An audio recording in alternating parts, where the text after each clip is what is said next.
Most people think they know who they are. They don't. They know the floor they've been living on.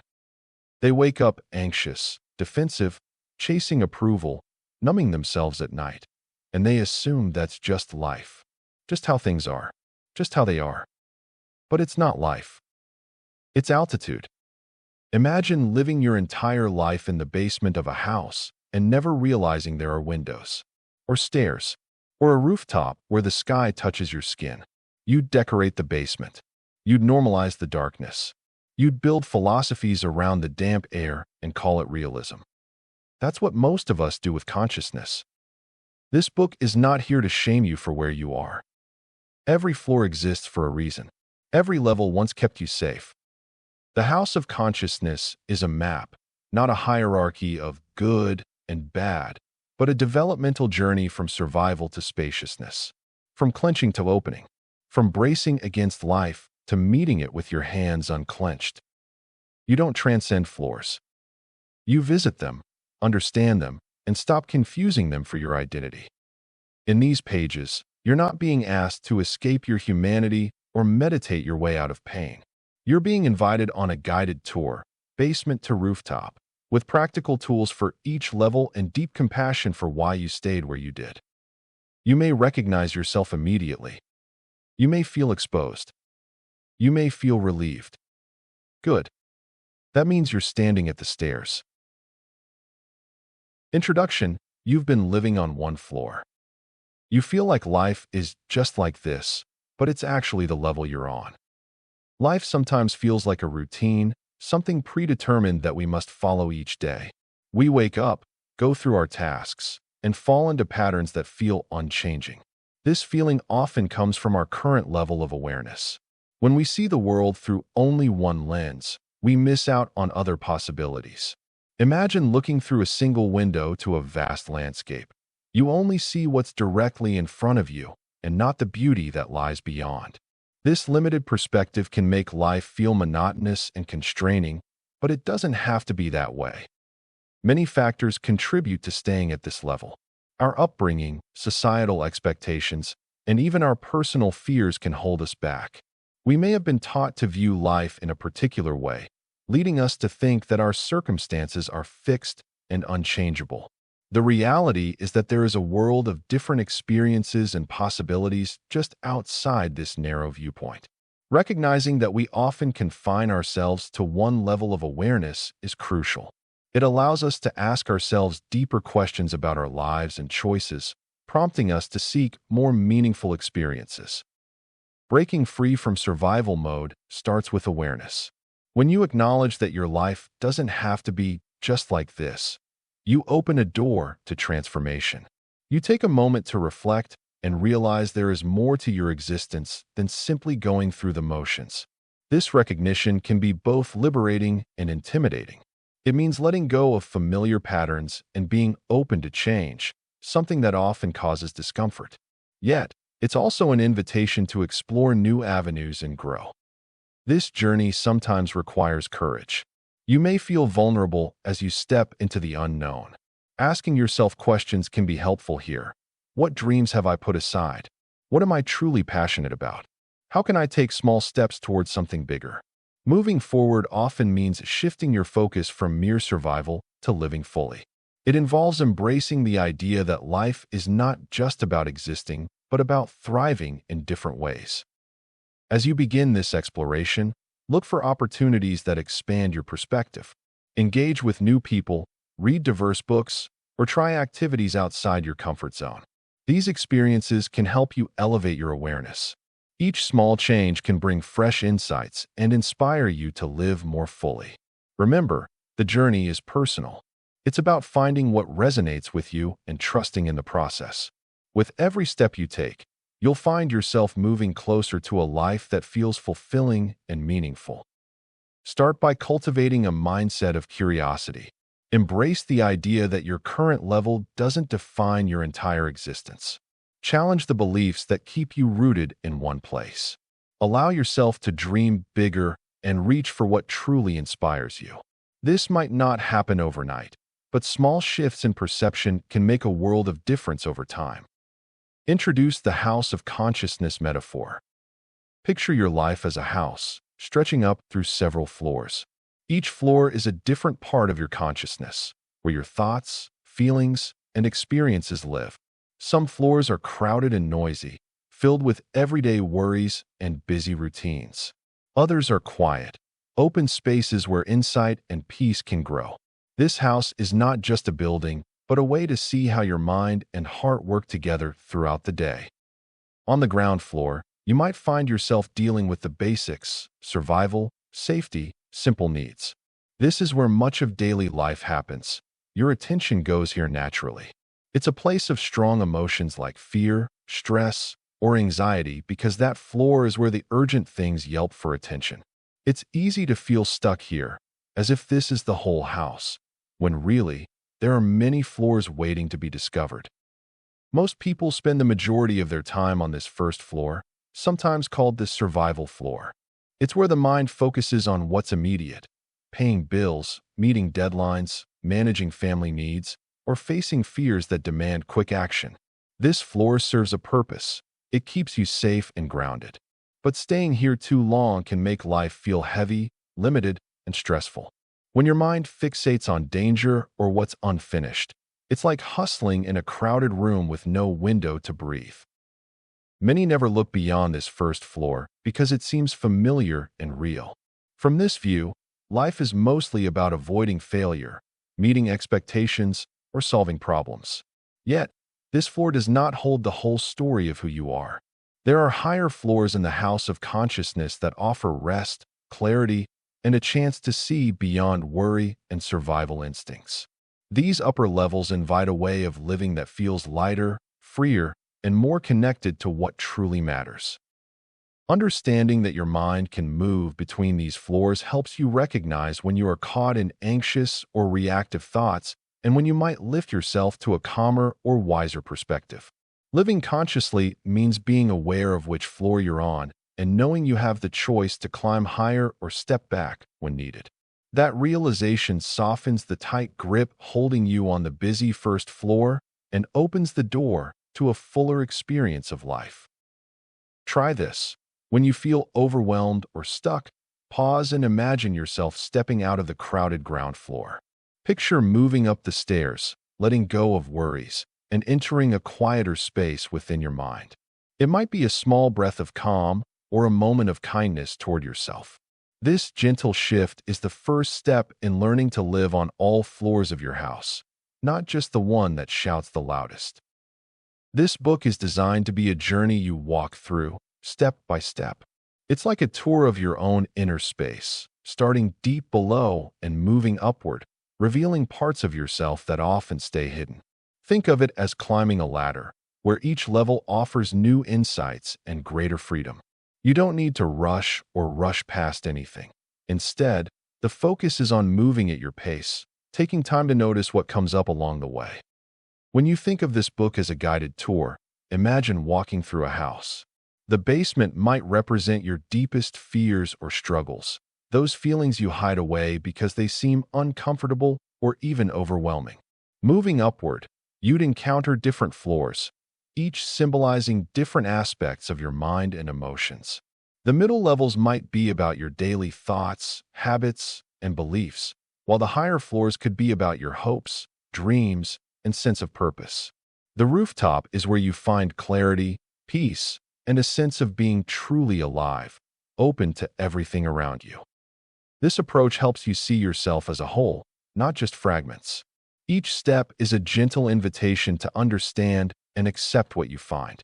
There's no need to judge anything as good or bad. Just notice what's there.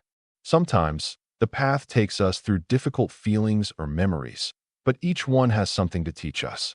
When we walk through our inner landscape like this, we start to see that fear, doubt, or pain are parts of us that need love and understanding, not rejection. As you go on this tour, you might ask yourself questions like, what do I notice as I step into each level? Are there particular feelings that come up? What parts of me feel safe, and which feel vulnerable? This curiosity helps make the journey meaningful. Rather than trying to fix or change everything at once, the goal is simply to witness and understand. Over time, this gentle awareness helps dissolve the walls that keep us stuck, opening us to more presence and openness. Emphasize, no level is bad. Each is a stage of development and safety. Living at a certain level in life is often viewed as a setback, but it's really just a part of our journey. Each level represents a unique phase, filled with lessons to be learned. When you find yourself in a place that feels stagnant or unfulfilling, it's easy to label it as bad. Instead, see it as a stepping stone. Embracing where you are is crucial. Recognizing that every level offers something valuable can shift your perspective entirely. This perceived difficulty can merit your growth in an unexpected way. It's natural to compare ourselves to others, wondering why some seem to progress faster or reach levels we aspire to attain. This mindset can lead to self-doubt and frustration. However, understand that everyone walks their own path. Just as a seed needs time to become a tree, our growth requires patience and nurturing. Remind yourself that growth isn't a race. It's a journey taken one day at a time. Value where you stand right now, for it lays the foundation for where you will go. Every stage in life is a sanctuary, a safe space designed for your healing and learning. These stages allow us to reflect on our experiences, understand our emotions, and prepare for what lies ahead. When you're in a tough spot, try to ask yourself what you can learn from it. Is there a lesson in the challenge? Are you being nudged to grow beyond your current circumstances? Recognizing that you are in a protective bubble during these times can provide comfort and clarity. As you navigate through various levels of life, carry this thought with you. No part of your journey is wasted. Everything contributes to your growth, and understanding where you are can provide solace. Allow yourself to be at peace with your current place and remind yourself that it is where you need to be for now. Moving forward becomes easier when you appreciate the progress already made. When you find yourself feeling stuck, take a moment to breathe. Journal about your feelings to uncover the wisdom these stages hold. This practice not only clarifies your thoughts, but also instills gratitude for the lessons learned along the way. Embrace your journey and remember, every level has its purpose. Chapter 1: Basement, Survival Mode. Inner world, anxiety, hypervigilance, constant what if. Anxiety often feels like a constant buzz beneath the surface, a restless energy that never quite settles. It can show up as a tightening in the chest or a racing heart, but more than anything, it's a presence in the mind, a feeling that something is always wrong or might go wrong. This state isn't just about fear of what is happening, but about what could happen. The endless what if questions swirl nonstop, feeding a storyline where danger lurks around every corner, even when everything seems calm on the outside. This inner noise can be exhausting. It chips away at peace of mind, leaving a person stuck in a cycle where the mind jumps ahead, imagining scenarios of loss, failure, or rejection. These thoughts crowd the present moment, making life feel overwhelming, as if walking on fragile ice that might give way without warning. It's a drain on energy and joy, where even simple decisions feel heavy, weighed down by what might go wrong. Hypervigilance often rises as a way to protect ourselves, an instinct that sharpens senses and keeps us alert to threats. While it can be helpful in true moments of danger, staying in this heightened state for too long wears the body and mind thin. Every sound, every glance, every small change can feel like a sign of trouble. This state blurs the line between real threats and harmless situations, making the world a place of constant scrutiny and suspicion. When hypervigilance takes hold, it drags attention outward and inward simultaneously. The body remains on edge with tense muscles and quickened breathing, but the mind can't stop scanning for what might happen next. This leaves little space for rest or relaxation, and even friendship or new experiences can feel like puzzles, to guess if others are trustworthy or if something bad is about to occur. Each interaction becomes loaded with unspoken questions and imagined consequences. The simple phrase, "what if?" can feel harmless, but when it repeats endlessly, it triggers a spiral of worry that's hard to break. This question invites possibilities, but often focuses on negative outcomes or worst-case scenarios. It's as though the mind insists on preparing for every threat, convincing itself that predicting the future will provide control or safety. Living inside constant what-ifs feels like carrying a heavy backpack filled with every doubt and fear you can imagine. What if I fail? What if they don't like me? What if something bad happens tomorrow? These questions don't seek answers. Instead, they trap the mind in a loop, shifting attention away from what's real and present to what might never happen. This endless anticipation breeds tension and sadness, as joy is overshadowed by imagined losses or problems. When the what-if cycle feels overwhelming, grounding techniques can offer some relief. Focusing on the senses, what you see, hear, touch, brings the mind back to the present. Reminding yourself gently that the future isn't certain and that you can handle unexpected events when they come provides a softer space for worry to ease. Sometimes, writing down what-if fears helps to see them as thoughts, not facts, making them easier to handle. Per question, how do I stay safe? When we think about staying safe, the first thing that usually comes to mind is avoiding harm or danger. Sometimes, our worries stem from real threats, an uncertain environment, an unfamiliar place, or past experiences that made us feel vulnerable. Other times, our fears are fueled by stories we've heard or images we've seen, which can overamplify our sense of danger even if there's little real risk.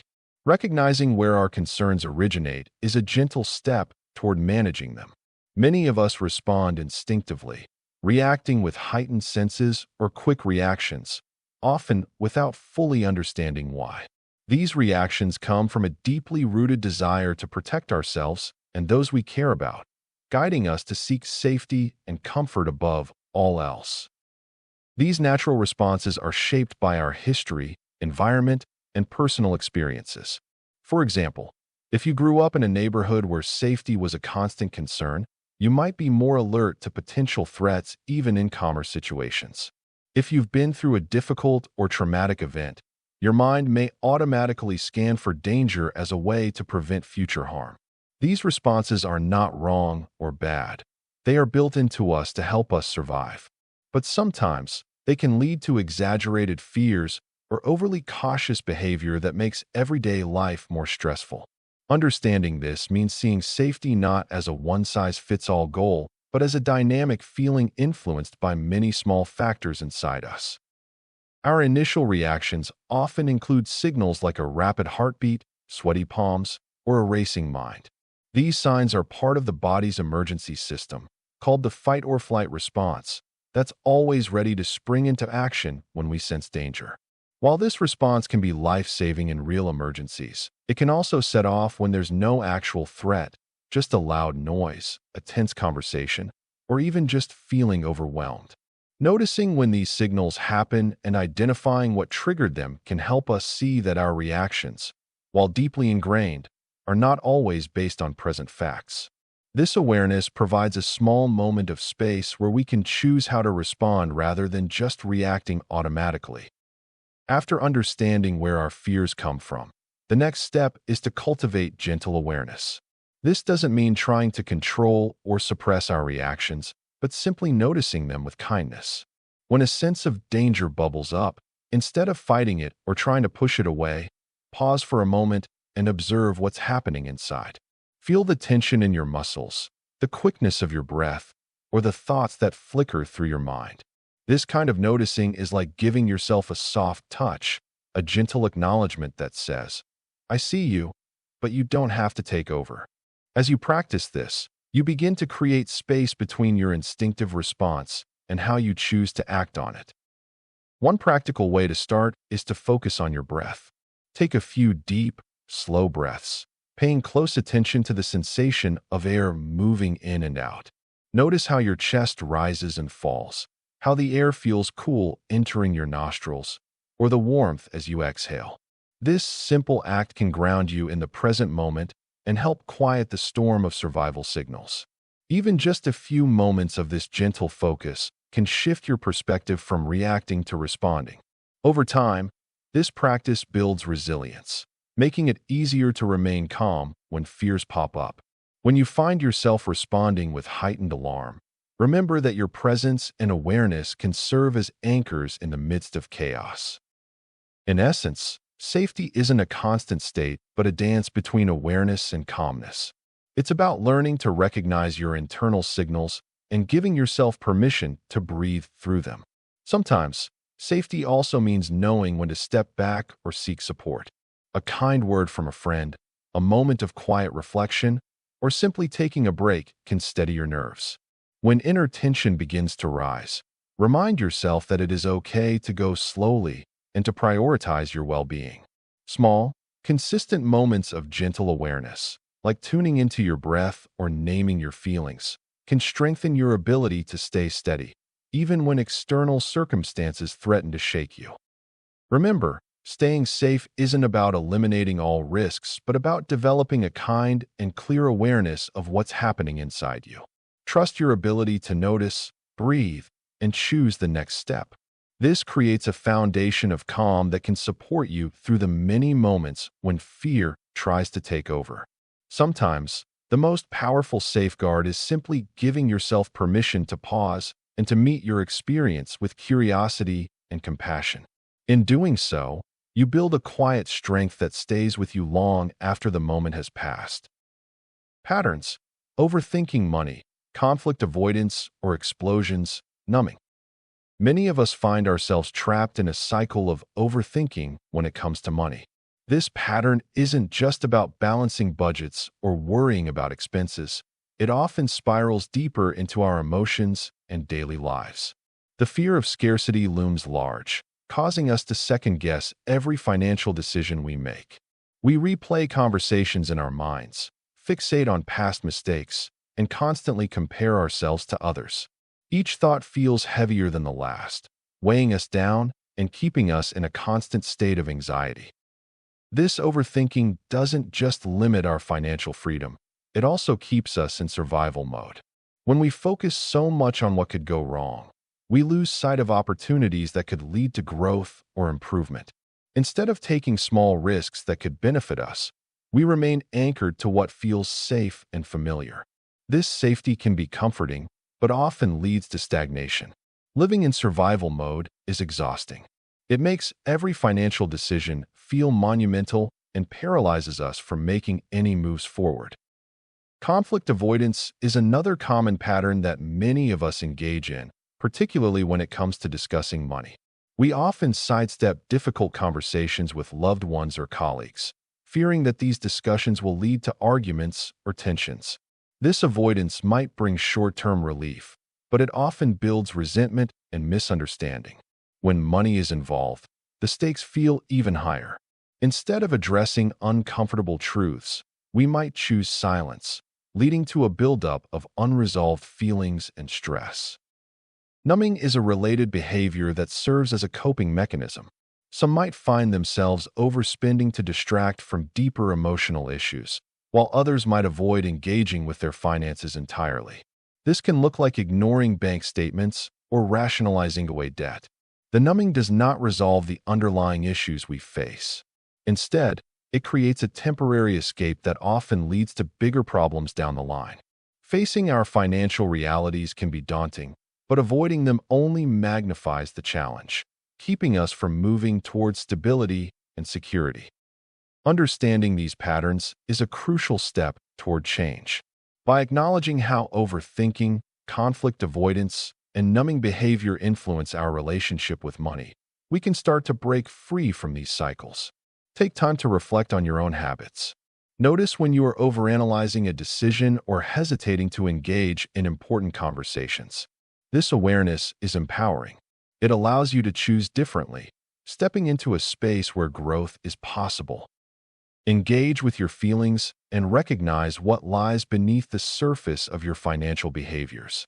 Small changes today can lead to healthier relationships with money tomorrow. Make a habit of checking in with yourself, both emotionally and financially. Creating a space for open and honest conversation about money can encourage growth and understanding, allowing you to reclaim your sense of agency. Practices: grounding, basic nervous system regulation, small safety-building routines. Grounding means coming back to your body and the present moment, especially when your mind feels scattered or overwhelmed. When you're feeling anxious or disconnected, your senses can feel dull or your thoughts can race away. Grounding helps you feel rooted in your body, like your feet are touching solid earth and your breath is steady and calm. This connection creates a sense of safety, that you exist right here, right now, and that you are well enough to carry on. The body remembers more than the mind often can. When you pause to notice physical sensations, the warmth of your skin, the pressure of your feet on the floor, the rise and fall of your breath, you're reminding yourself that you are not lost in fears or memories. You are fully alive in this moment.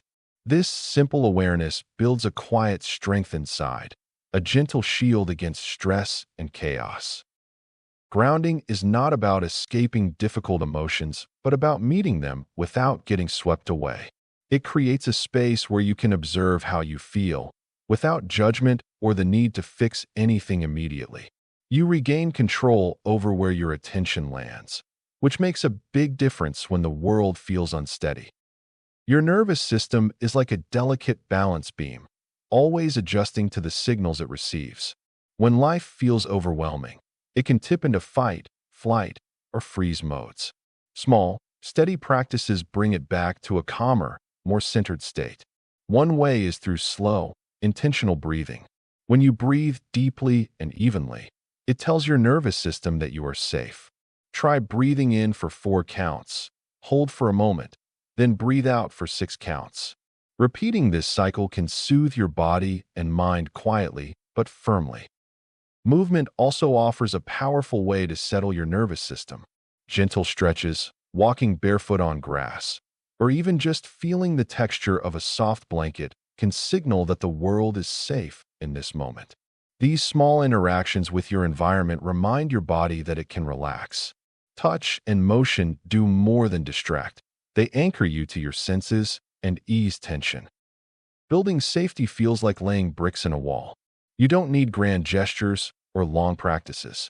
It can be as simple as pausing each morning to touch your chest and say softly, "I'm here. I'm okay," or lighting a candle and watching the flicker for a few breaths. These tiny routines become a quiet conversation with yourself, telling your nervous system that you are a safe place to be. Over time, they create a foundation that holds steady, even when life shakes things up. When your nervous system feels more balanced, you carry a gentle strength that helps you face challenges with more ease.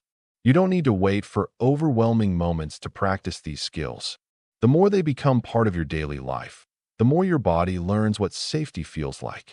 This learning is subtle but powerful, like the slow roots of a tree growing deep underground. It supports you in ways you might not notice at first, but quietly changes everything.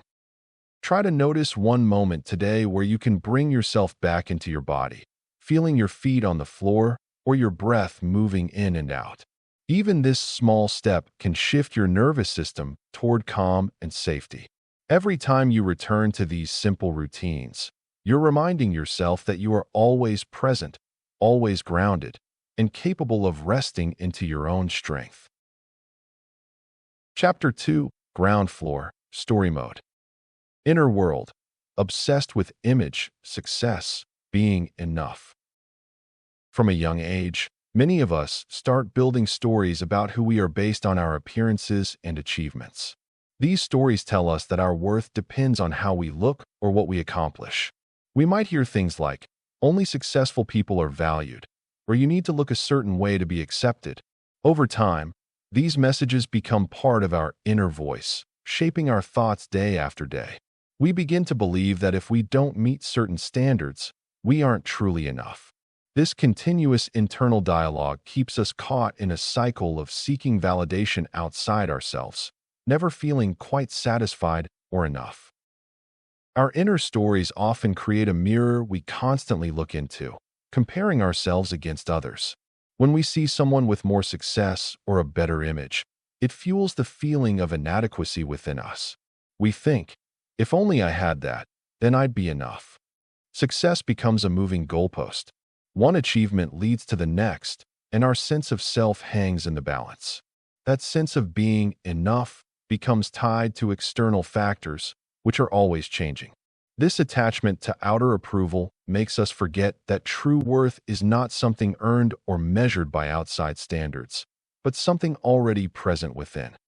Sometimes, the stories we tell ourselves are so deeply ingrained that we don't even notice them. We go through our days trying to keep up images that aren't really our true selves. We obsess over likes, achievements, appearances, and what others might say. All of these things seem to define us, but in reality, they distract us from discovering our authentic selves. When we rely heavily on these external markers, the feeling of being enough stays just out of reach. It's like chasing a shadow because we believe it holds the key to our peace, when in fact, that peace is inside us, waiting to be recognized beyond the stories we've accepted as truth. To begin shifting these deep-rooted beliefs, it helps to approach ourselves with kindness and curiosity. Instead of immediately trying to change or fix, simply notice the stories you hold about image and success. Gently ask yourself where these ideas come from and when you first started believing them. Sometimes, just shining a soft light on your inner dialogue can make the stories less overwhelming. Practice speaking to yourself as you would to a close friend, patient, kind, and understanding. When you catch yourself seeking validation, pause and ask if you're truly seeking approval or if you're simply craving peace and acceptance from within. One helpful step is to start questioning the beliefs that keep you striving. For example, if you think, "I need to be successful to be enough," consider rephrasing it to, "I am enough just as I am, and success is something I can enjoy without letting it define me." Repeat this reminder quietly, especially during moments of doubt or when you notice comparison taking over. Over time, these gentle adjustments can start to loosen the grip of perfectionism and external validation. Remember, change doesn't happen overnight. It's a small, consistent choosing to treat yourself with compassion and to listen to your inner truth, rather than the noisy stories that tell you you're not enough. Another approach is to cultivate gratitude for who you are right now. Instead of always aiming for more, take a moment each day to acknowledge what already exists within and around you. This could be your kindness, your resilience, or the simple fact that you are alive and present. By shifting focus from what's missing or what you lack, you begin to see your worth as something inherent, rather than something you earn through achievement. Letting these feelings settle in without judgment allows your inner voice to soften, revealing a quiet confidence that has been there all along. In the end, learning to live with a gentle awareness of your inner stories opens a space for self-love to grow. Recognize that the endless pursuit of perfect image and success doesn't have to define your worth. Sometimes, just giving yourself permission to be imperfect, to rest, and to accept yourself can create a new sense of enough that isn't tied to anything outside. It's a process of trusting that you are already complete, just as you are, and that your true value does not depend on external approval to shine through. Core question: who do I need to be so I'm valued? Many of us grapple with the question of our worth. We seek validation from others, wanting to feel that we matter in some way. This longing often drives our actions and decisions. We might change ourselves to fit into a certain image or to please those around us. Images of success, beauty, and approval bombard us every day. Social media can amplify this, making it easy to feel less than enough. But what if our worth isn't something to be earned or defined by someone else's standards? When we seek external validation, we often set ourselves up for disappointment. The approval of others can be fleeting, constantly shifting like sand beneath our feet. One day, we might feel on top of the world because someone praised us. The next day, a lack of acknowledgement can leave us feeling insignificant. This cycle can wear us down, leaving us struggling to identify our true value. We must understand that our worth is not contingent upon what others think or say. To find our true value, we need to turn our attention inward. Inner reflection is a powerful tool that offers clarity and understanding. It allows us to connect with our authentic selves, separate from outside influences. Begin by asking yourself genuinely, who am I when I'm not seeking approval? This question opens the door to self-discovery. It encourages you to peel back the layers influenced by societal expectations. Start by recognizing and celebrating your unique qualities. What makes you happy? What are your passions and strengths? Write them down or share them with a trusted friend. This exercise helps you see the inherent value in who you are. Realizing that your worth is not tied to your job, appearance, or the opinions of others shifts the focus back to you. The more you explore these inner attributes, the clearer your self-worth becomes. Mindfulness can also play a significant role in this journey. Being present in the moment helps to quiet the noise of outside judgments. Practicing gratitude daily fosters a sense of appreciation for yourself. A simple moment of silence, coupled with deep breaths, can ground you. As you cultivate inner peace, you become less reliant on outside validation to feel valued. It is essential to identify and acknowledge the beliefs you hold about yourself. Many of these beliefs are formed in childhood or through past experiences. They can linger, shaping how you view yourself even in adulthood. Challenge negative thoughts that creep in. Ask if they are true or simply echoes of past disappointments. Realizing these are not facts helps to shed the weight of unworthiness. Patterns: perfectionism, people-pleasing, comparison, performance. Perfectionism often feels like a steady companion, whispering that nothing we do is ever quite enough. It asks us to aim for flawlessness, to polish every detail until it shines. At first, aiming high may seem like a good thing. Who doesn't want to do their best? But when perfectionism sets the tone for how we live, it quietly builds walls around us, trapping us in a cycle of fear and self-judgment. The fear of making mistakes can stop us from trying at all, or leave us exhausted from chasing an impossible standard. People-pleasing is another strong current that pulls us along. It teaches us to put others' needs or approval ahead of our own. We say yes when we want to say no, hoping to avoid conflict or rejection. This pattern grows from a deep desire to feel accepted, yet it often leaves us feeling unseen and drained. We lose touch with what truly matters to us because we're so focused on being the person others want us to be. Comparison is like a mirror that rarely reflects our true self. We look at others and measure our worth based on what they have or how they appear. These comparisons can steal our joy and fill us with doubt. The world's tendency to show only polished highlights fuels this habit, making it hard to recognize our own strengths and progress. Each glance sideways can chip away at our confidence, making us feel less enough, less worthy. The pressure to perform ties all these patterns together. Performance becomes a way we try to prove ourselves, to others or to ourselves, that we matter. It can sneak into every area of life, from work to relationships, where the value placed on outcomes overshadows the process of simply being. This focus creates tension, as we become more concerned with scores, praise, or achievements than with the quiet moments of progress or rest. Our sense of identity can get wrapped up entirely in what we do, rather than who we are.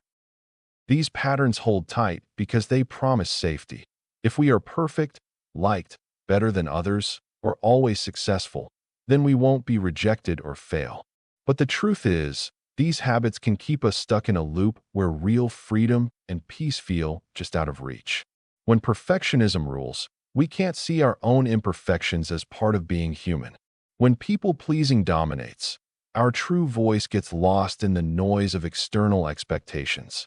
Comparison steals the joy of our own journey, and performance traps us in never-ending striving.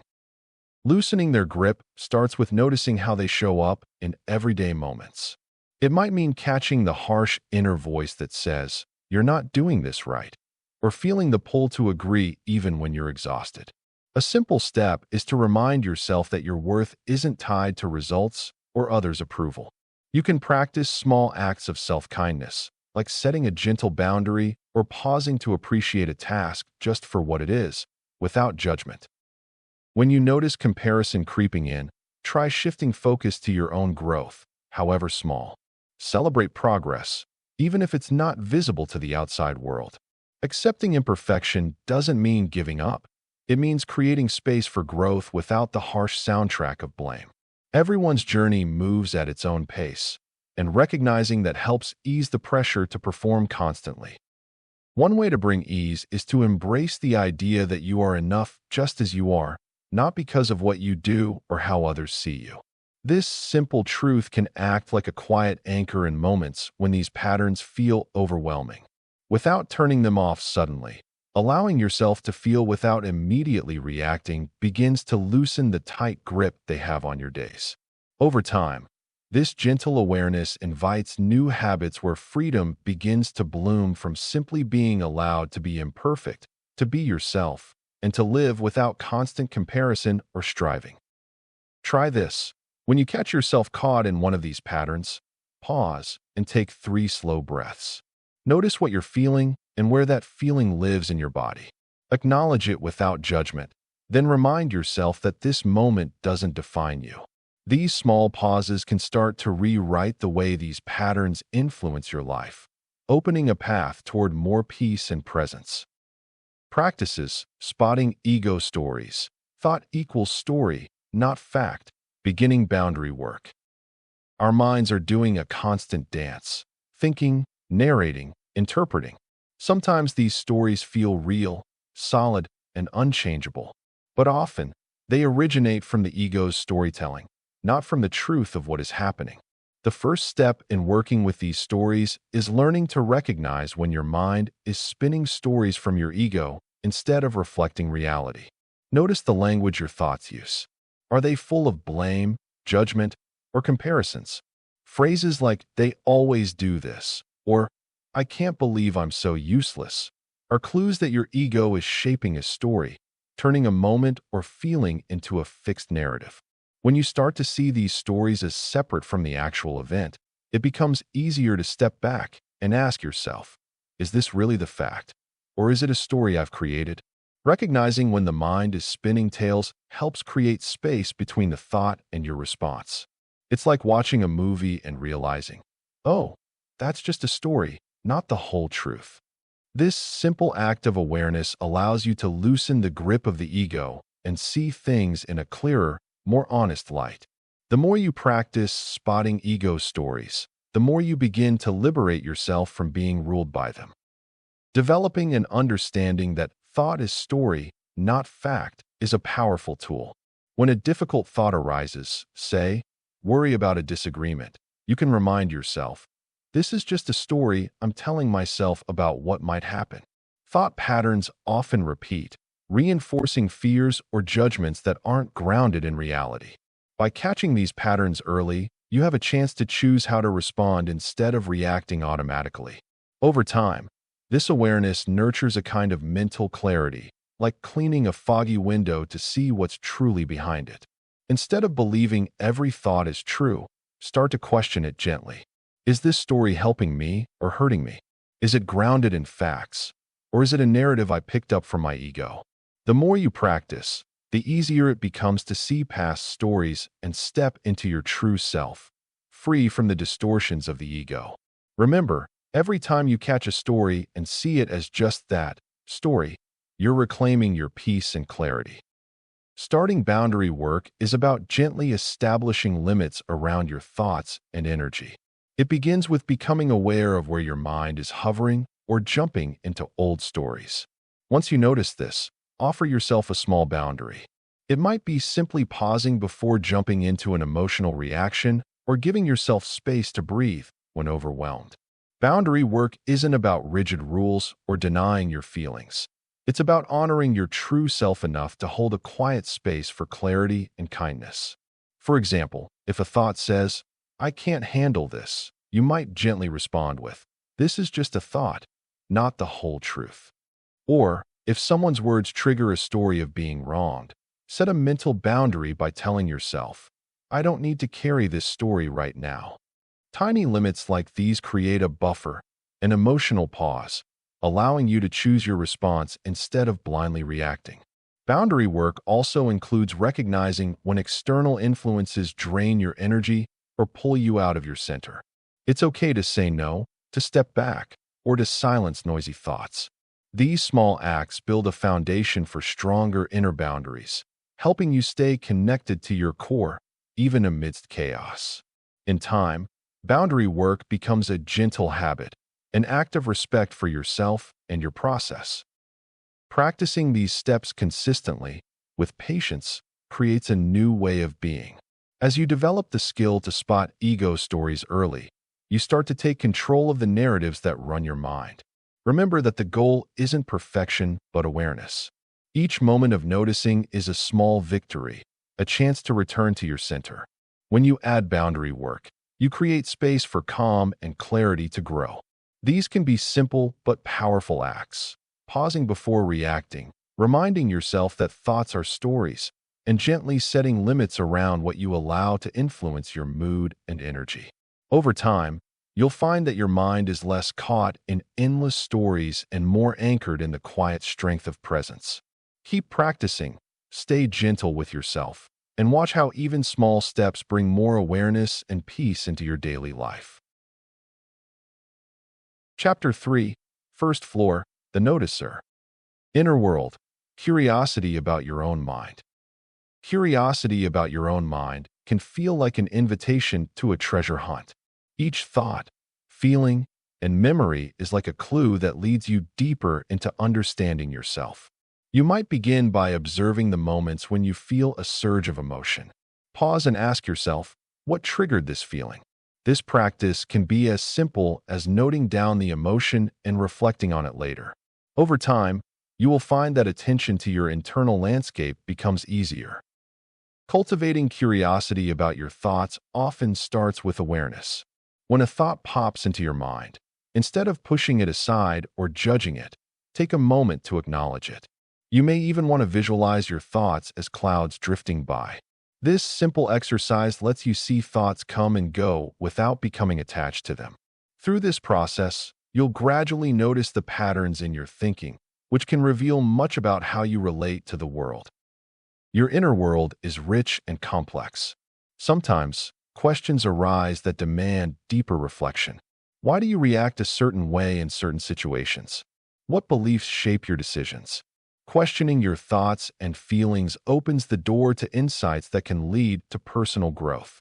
Curiosity does not require answers right away. It's more about exploring the questions with an open heart. Being kind to yourself is essential on this journey. Recognize that everyone has moments of confusion or discomfort. When you encounter challenging emotions, approach them with kindness rather than frustration. Speak to yourself as you would to a dear friend. Instead of saying, "I shouldn't feel this way," try, "It's okay to feel this way."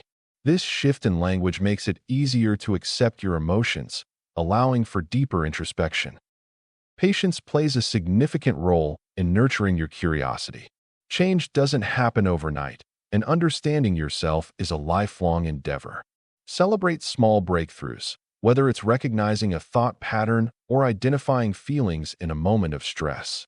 These small victories reinforce a gentle attitude towards your mind. Allow space for growth without rushing the process. Journaling is an excellent practice for fostering kindness and patience toward yourself. Write freely about your thoughts and feelings without worrying about grammar or structure. Through writing, you may find clarity and a deeper connection to your inner world. It can be therapeutic, helping you unravel tangled emotions while building a kind relationship with yourself. Try to integrate these habits into your daily routine. Maybe set aside a few quiet moments each day to check in with yourself. Ask what you're feeling and why. Every step you take to understand your thoughts and emotions is a step toward a more authentic life. Core question: what is actually happening inside me? Inside each of us is a quiet part that watches what's happening without rushing to fix or judge. This part is often called the noticer. It's not tangled up in the feelings, thoughts, or sensations. Instead, it simply observes them with a soft, steady attention. When you begin to recognize this presence, you're creating space between yourself and the swirling currents inside. Imagine sitting beside a river, calmly watching the water flow by, without trying to grab it or push it away. The noticer quietly watches your emotions rise and fall like waves. When anger flares or sadness settles in, it doesn't get swept away or pulled into the story. Instead, it tunes in with kindness. This gentle observer knows all feelings have a beginning, a middle, and an end. It holds your experience with gentle curiosity rather than harsh judgment or avoidance. By inviting this part of you to take the lead, you step out of automatic reactions and into a place of gentle awareness. This skill doesn't mean ignoring your feelings or pretending they don't exist. Rather, it's about letting them come into view without getting lost in them. It's like standing back to see the entire painting instead of just the brushstrokes. The noticer gives you a chance to understand yourself more clearly because you are witnessing what's inside without rushing to label it or push it away. When practiced, this gentle watching becomes a soft but steady anchor during life's ups and downs. When feelings arise, it's easy to get caught up in judgments or stories about why they're there or what they mean. Instead, try turning your attention inward with a simple question: what is actually happening inside me? This question gently slows everything down. It invites you to pause and sense what's truly present. Maybe there's a tightness in your chest, a restless pull in your stomach, or a sudden rush of heat. Noticing these signals without adding stories or explanations lets you meet yourself exactly where you are. Asking this question opens a door to honest self-awareness. It helps you notice the subtle shifts happening beneath the surface, those tiny sensations, the quiet whispers of emotion, or the scattered thoughts weaving through your mind. Instead of reacting, you begin to understand more deeply what your body and mind are telling you. This process doesn't need to be complicated. It's simply about sitting with your experience as if you're a trusted friend listening with care and patience. Try this now. When you feel stressed or overwhelmed, pause for a moment and quietly ask, what is actually happening inside me? Notice the first thing that comes up. Is there a sense of tightness, a flutter, or a sinking feeling? Don't push away whatever arises. Just acknowledge it with gentle attention. Over time, this simple practice builds a bridge between your outer actions and your inner reality. It helps you respond to yourself with kindness and clarity instead of reacting from old patterns or confusion. The noticer, together with this question, becomes a powerful tool to meet your inner world honestly and openly. It creates a safe space for whatever you're feeling to be present without shame or fear. This awareness can bring comfort even in difficult moments because you're not alone. You have your own quiet strength nearby, patiently observing and understanding what is happening inside you. Let this be an invitation to pause, breathe, and gently check in with yourself whenever life feels too loud. Patterns, journaling, reflection, starting therapy or self-help, seeing triggers. Starting to observe your own patterns can feel small at first, almost like watching the leaves move in the wind. Journaling provides a quiet space where you can pause and notice what's happening inside. When you write about your day, your feelings, or your reactions, you begin to see common threads. Maybe you notice that certain times of day or specific people tend to stir up your stress or sadness. These patterns often hide just beneath the surface, and putting them into words helps bring clarity. Reflection isn't about fixing everything at once. It's about gentle awareness. Over time, this inner looking becomes a trusted way to understand yourself better, almost like talking with a kind friend who listens patiently. Many people find that keeping a journal offers more than just insight. It becomes a safe place to release what's inside without judgment. As you write regularly, you may notice cycles or triggers that repeatedly set off certain feelings or actions. Perhaps you tend to withdraw after disagreements or seek comfort through food when feeling overwhelmed. Recognizing these patterns doesn't mean you're flawed. It simply means you're learning how your mind and body respond to life's ups and downs. Sometimes, just naming what you notice can be enough to start making different choices later on. Journaling also encourages honesty because there's no one looking over your shoulder, just a pen and your own truth laid bare. Reflection can be simple and flexible. You might write a few lines each evening about what moved you that day or jot down questions like, what made me feel happy today? Or when did I feel most stressed? Thinking in this way helps you gather clues about your unique rhythm. As you build this habit, patterns emerge more clearly, giving you a map of what triggers certain feelings or reactions. Remember that noticing these patterns is a friend, not a critic. It's a way to understand yourself with kindness and patience. Over time, this insight enables you to catch yourself earlier, helping you choose how to respond rather than just reacting on instinct. Sometimes, noticing your own patterns leads you to questions you can't answer alone. That's when turning to a therapist or counselor can be so helpful. Therapy offers a gentle space to explore these patterns under guidance, helping you see connections you might overlook. A good therapist can help you understand the roots of triggers and teaches you tools to respond differently. But support might also come from self-help books, support groups, or online communities. These resources can offer comfort and practical advice, especially when you're just beginning to look inward. The goal isn't to fix everything overnight, but to gather support in finding your way through the process. Support systems remind you that you don't have to walk this road alone. Sharing your experience often makes it easier to see your patterns with clarity and compassion. Starting therapy or engaging in self-help practices creates a safe container for growth. It's normal to feel uncertain or vulnerable at first, but each step you take becomes a part of your story of healing. As you work with someone or use tools on your own, you deepen your understanding of your triggers and habits. This process shines a light on the ways your past, your fears, and your hopes all intertwine. With patience, these insights become powerful guides, helping you feel more grounded and less overwhelmed by your feelings.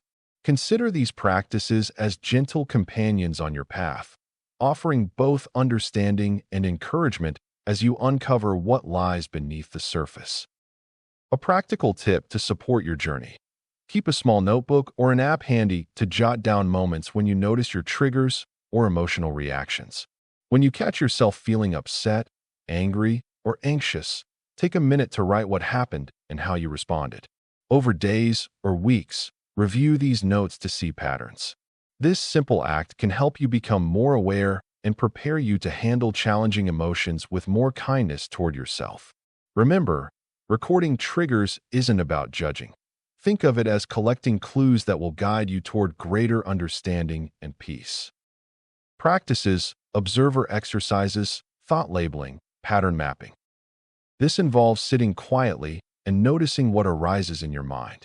Imagine you're a friendly bystander in your own life, just watching. When a thought pops up, instead of diving into it or reacting, take a moment to simply notice it. You might say to yourself, "Here's a thought about work," or "I feel a bit anxious right now." This practice cultivates a gentle awareness. It reminds you that your thoughts do not define you. They are merely visitors passing through. Try to observe your feelings as well. If you feel happiness, sadness, or anger, acknowledge those feelings without labeling them as good or bad. Just say, "I feel joy," or "This feels heavy." This act of naming helps to separate you from the emotion. With practice, observation can become a natural part of your daily routine. It allows you to recognize thoughts and feelings as simple responses to life, rather than the core of who you are. Mapping patterns reveals recurring themes in our minds, guiding us toward understanding and gentle change. As you observe your thoughts and feelings over time, you may begin to notice certain patterns. Perhaps you often think critically of yourself when facing challenges or feel a wave of anxiety before social events. Writing these experiences down can be incredibly illuminating. Consider keeping a journal where you note your observed thoughts and emotions. Over days and weeks, you might spot trends, certain triggers, habitual thoughts, or repeating fears. As you practice observation and map out your patterns, remember to be patient with yourself. Awareness grows over time. The simple act of noticing can lead to profound insights about your thoughts and emotions, fostering a deeper understanding of who you are and how you relate to the world. Keep a notebook handy, and in moments of quiet, jot down what you observe. This practice can become a sacred space for reflection and self-discovery. Chapter 4, Second Floor, The inner healer. Inner world. Old pain comes up. You finally stay with it. When we turn our attention inward, it's common for old pain to rise up unexpectedly. These feelings might come as a rush of memories, a sudden ache in the chest, or a quiet sadness that lingers. It's as if the past we thought buried is knocking gently, or sometimes loudly, to be noticed. This happens because focusing on ourselves often removes distractions and defenses, letting us finally meet parts of ourselves that have been hidden away for years. It can feel unsettling at first, like walking through a room you haven't entered in a long time and finding things you forgot existed. The key is to approach these moments with kindness rather than fear. There's no need to push these feelings away or fix them immediately. Simply noticing them without rushing tells your mind and body that it's safe to allow what's beneath the surface to be seen. Over time, this gentle patience creates a space where old wounds lose their sharp edges. Instead of reacting with judgment or shame, you start to watch these feelings like someone watching clouds drift by, aware, present, but not attached. This kind of attention shows respect for your own experience, acknowledging that pain is part of your story without letting it define you. When you meet this pain openly, you begin to soften your resistance to it and open the door to understanding and healing. Sitting with pain means staying with it even when it feels uncomfortable or confusing. It isn't about trying to solve or erase the hurt, but allowing it to be, like holding a fragile, trembling bird in your hands without tightening your grip. When you resist pain, it tends to grow or hide, causing more distress. But when you accept it as it is, the pain often begins to move, shift, or simply become quieter on its own. This practice requires patience because pain doesn't always want to show itself clearly right away. Sometimes it's wrapped in layers of fear, anger, or loneliness, and it unfolds slowly when given permission. As you stay present with your pain and don't hurry away from it, you might notice changes. The feelings might lose intensity, or memories tied to them might become clearer without the harsh emotions attached. This unfolding reveals the healing power inside you, the ability to sit firmly with whatever arises without breaking apart. It teaches you that pain does not have to control your actions or cloud all your moments. Instead, it becomes a visitor you can accompany without rushing it to leave. You develop a kind of inner strength that can only come from true acceptance. This strength doesn't erase your history, but helps you move through it with grace and softness. A simple way to practice this is to find a quiet moment, breathe deeply, and allow whatever comes up to be there. If emotions rise, acknowledge them silently, naming them if it feels right, like sadness, fear, or hurt. Let them exist without trying to change them. Notice the physical sensations too, the tightness in your chest, the heaviness in your limbs, or a flutter in your stomach. Holding these sensations with your gentle attention can shift your relationship with pain, making it less frightening and easier to bear. Over time, this practice becomes a source of deep healing, showing you that staying with yourself through pain is also a way to care for your soul. Per question, can I stay with this instead of running? When faced with difficult feelings or situations, the natural urge might be to escape or run away. It can seem safer, easier, to push the uncomfortable aside or turn to distractions. But deep down, there's a quiet voice that asks, can I stay with this instead of running? That question invites us to pause, to observe what's happening inside without judgment. Sitting with our feelings doesn't mean we have to fix or change them right away. It simply means allowing ourselves to be present with what is. Staying in the moment can feel scary at first, especially when emotions are intense or unfamiliar. But each time we choose to stay, we strengthen our ability to handle whatever arises, little by little. Many of us have learned to numb or suppress our feelings because it felt overwhelming. We might avoid conflicts, ignore pain, or distract ourselves with work, screens, or other activities. While these choices can offer temporary relief, they often leave the underlying issue unresolved. Staying with what's inside requires compassion and patience.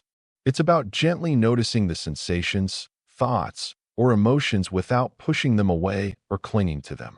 For example, if sadness wells up, instead of rushing to cheer yourself up or dismiss it as unnecessary, you can simply acknowledge, "I feel sad right now."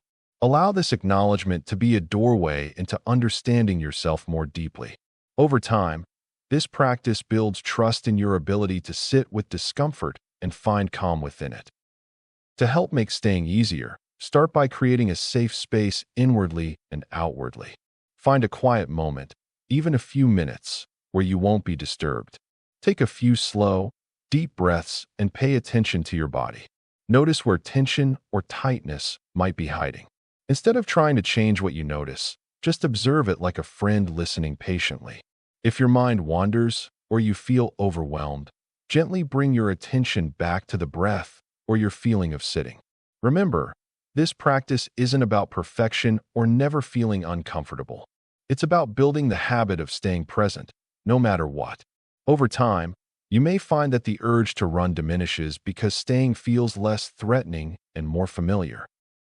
Some gentle ways to practice staying include journaling your feelings, mindfully noticing your body sensations, or simply saying to yourself, "It's okay to feel this." When emotions come up, imagine them as waves passing through, not something you need to fight or hold onto forever. Remind yourself that each time you stay, you're giving yourself a gift, an invitation to understand and grow. Even when it feels difficult, trust that within you is enough resilience to sit with your truth. The more you practice, the more natural it becomes to face your feelings without retreating. Slowly, staying with yourself turns from a challenge into a movement of kindness and curiosity that deepens your relationship with yourself. A helpful tip is to treat your feelings as a visitor rather than a problem. Picture them arriving at your door, knocking gently, asking to be acknowledged. You don't have to invite every feeling to stay forever, but you can open the door wide enough to listen. This perspective helps soften the resistance that keeps you running. Remember, staying doesn't mean forcing yourself into discomfort. It means giving yourself permission to be present with whatever shows up. Trust that in this presence, healing can happen naturally, like a seed slowly sprouting in quiet soil. The more you practice staying, the more your inner strength will grow, guiding you to face life's moments with steadiness and kindness rather than avoidance. Patterns, emotional flashbacks, fatigue, breakthroughs, and setbacks. Emotional patterns can feel like whispers from the past, nudging us unexpectedly. These patterns are often rooted in our earlier experiences, sometimes surfacing with little warning. You might find yourself suddenly feeling anxious in a situation that reminds you of something unpleasant from your past. It's important to recognize that these emotional flashbacks are not just memories. They can evoke intense feelings as if you're reliving those moments. Understanding them as echoes can help you separate the past from your present reality. Many people experience waves of emotions tied to specific triggers that resonate with earlier events. The smell of a certain cologne might bring back memories of an old relationship, sending you into a spiral of nostalgia or even sadness. Rather than judging yourself for these reactions, acknowledge them. It's simply a part of being human. Learning to recognize when you're having an emotional flashback can empower you. It allows you to pause, breathe, and remind yourself that you are safe in the present, even if feelings say otherwise. Take note of the physical sensations that accompany emotional flashbacks. Do you feel your heart racing? Is your stomach in knots? These sensations can clue you in to what's happening internally. By becoming aware of these patterns, you can start to interpret your feelings more clearly and respond to them in healthier ways. Journaling can be a helpful practice, allowing you to process these emotions and see your patterns more clearly over time. Breakthroughs and setbacks form a crucial rhythm in our personal journey of healing. Sometimes you might find clarity, feel a weight lift off your shoulders, or achieve a personal goal, and it feels fantastic. These breakthroughs can bring hope and motivation, reminding you that progress is possible. Celebrate these moments and allow yourself to feel the joy that comes with them. They are important milestones on your path. Embrace both the highs and lows of your emotional journey. Each moment teaches you something vital. While it can feel daunting at times, remember you're not alone in this process. Sharing your experiences with others, whether through a support group or friendships, can bring unexpected insights and comfort. Progress often lies in cultivating compassion for yourself as you navigate these emotional waves.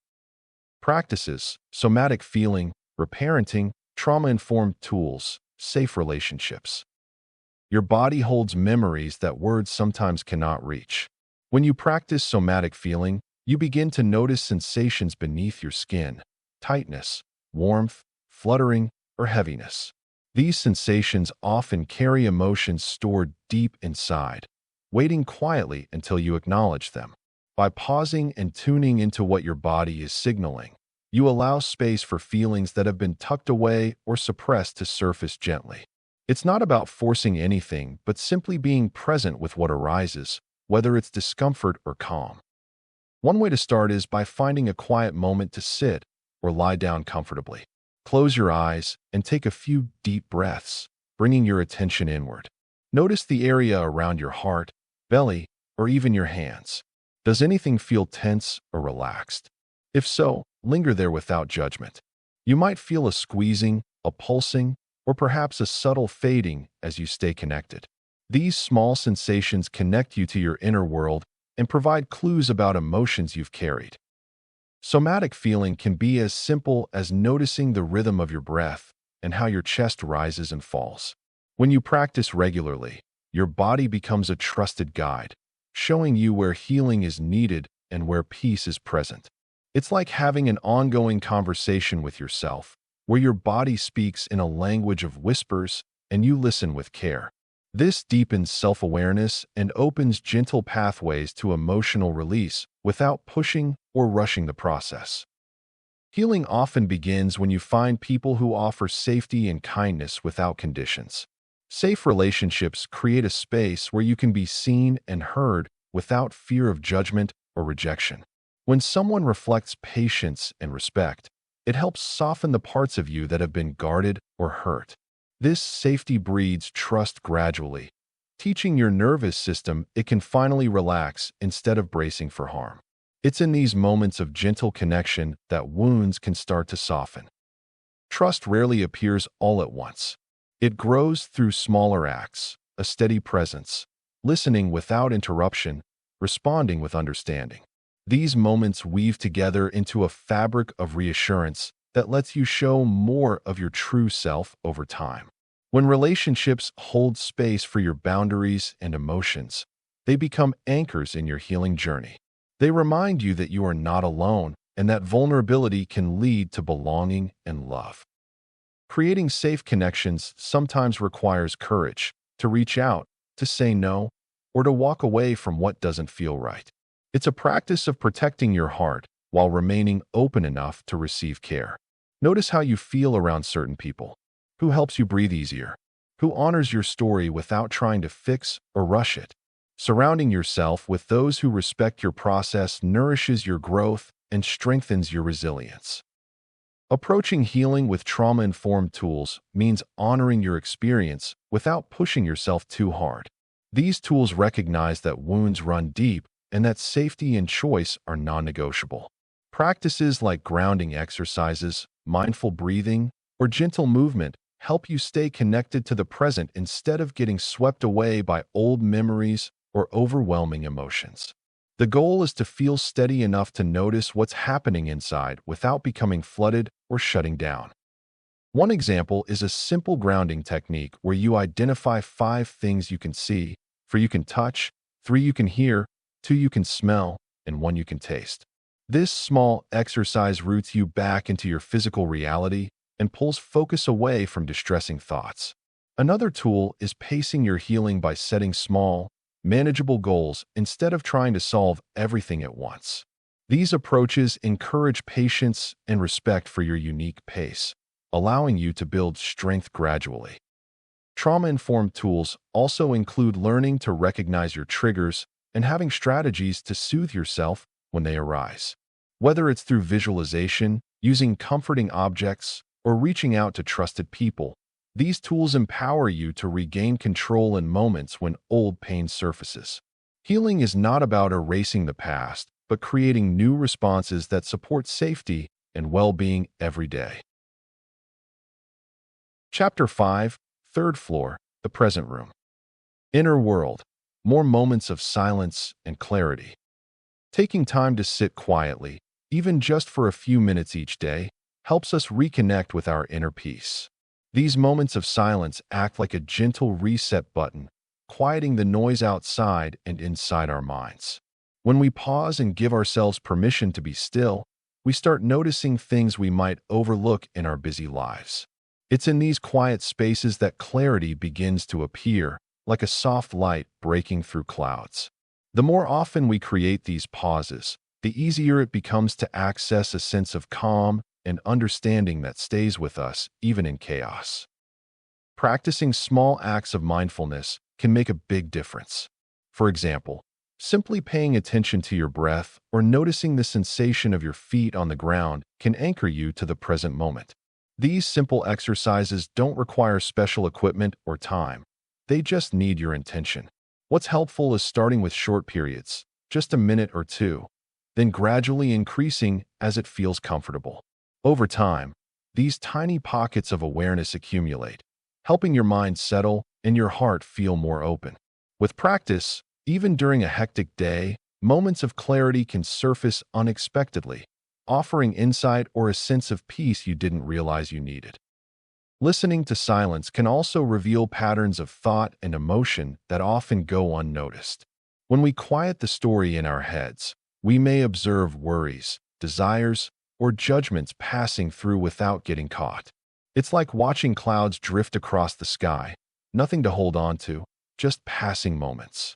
This kind of awareness can teach us to accept whatever arises without resistance. As we become more familiar with our inner landscape, we find ourselves less driven by reactive habits and more grounded in a gentle sense of being. Making space for silence regularly transforms it from something we avoid into a treasured part of our daily rhythm. Core question: what is here right now if I stop escaping? Being present means fully experiencing life as it unfolds. We often find ourselves distracted, caught up in our devices, worries, or past memories. This habit of escaping keeps us from truly engaging with the here and now. When we let go of these distractions, we find ourselves in a space that is rich with possibilities. The world around us becomes clearer, and we notice the little things, the warmth of the sun, the sound of laughter, or even our breath. It's in these details that we start to feel alive, every single moment offering something valuable and unique. Taking a moment to be present invites us to face our feelings directly.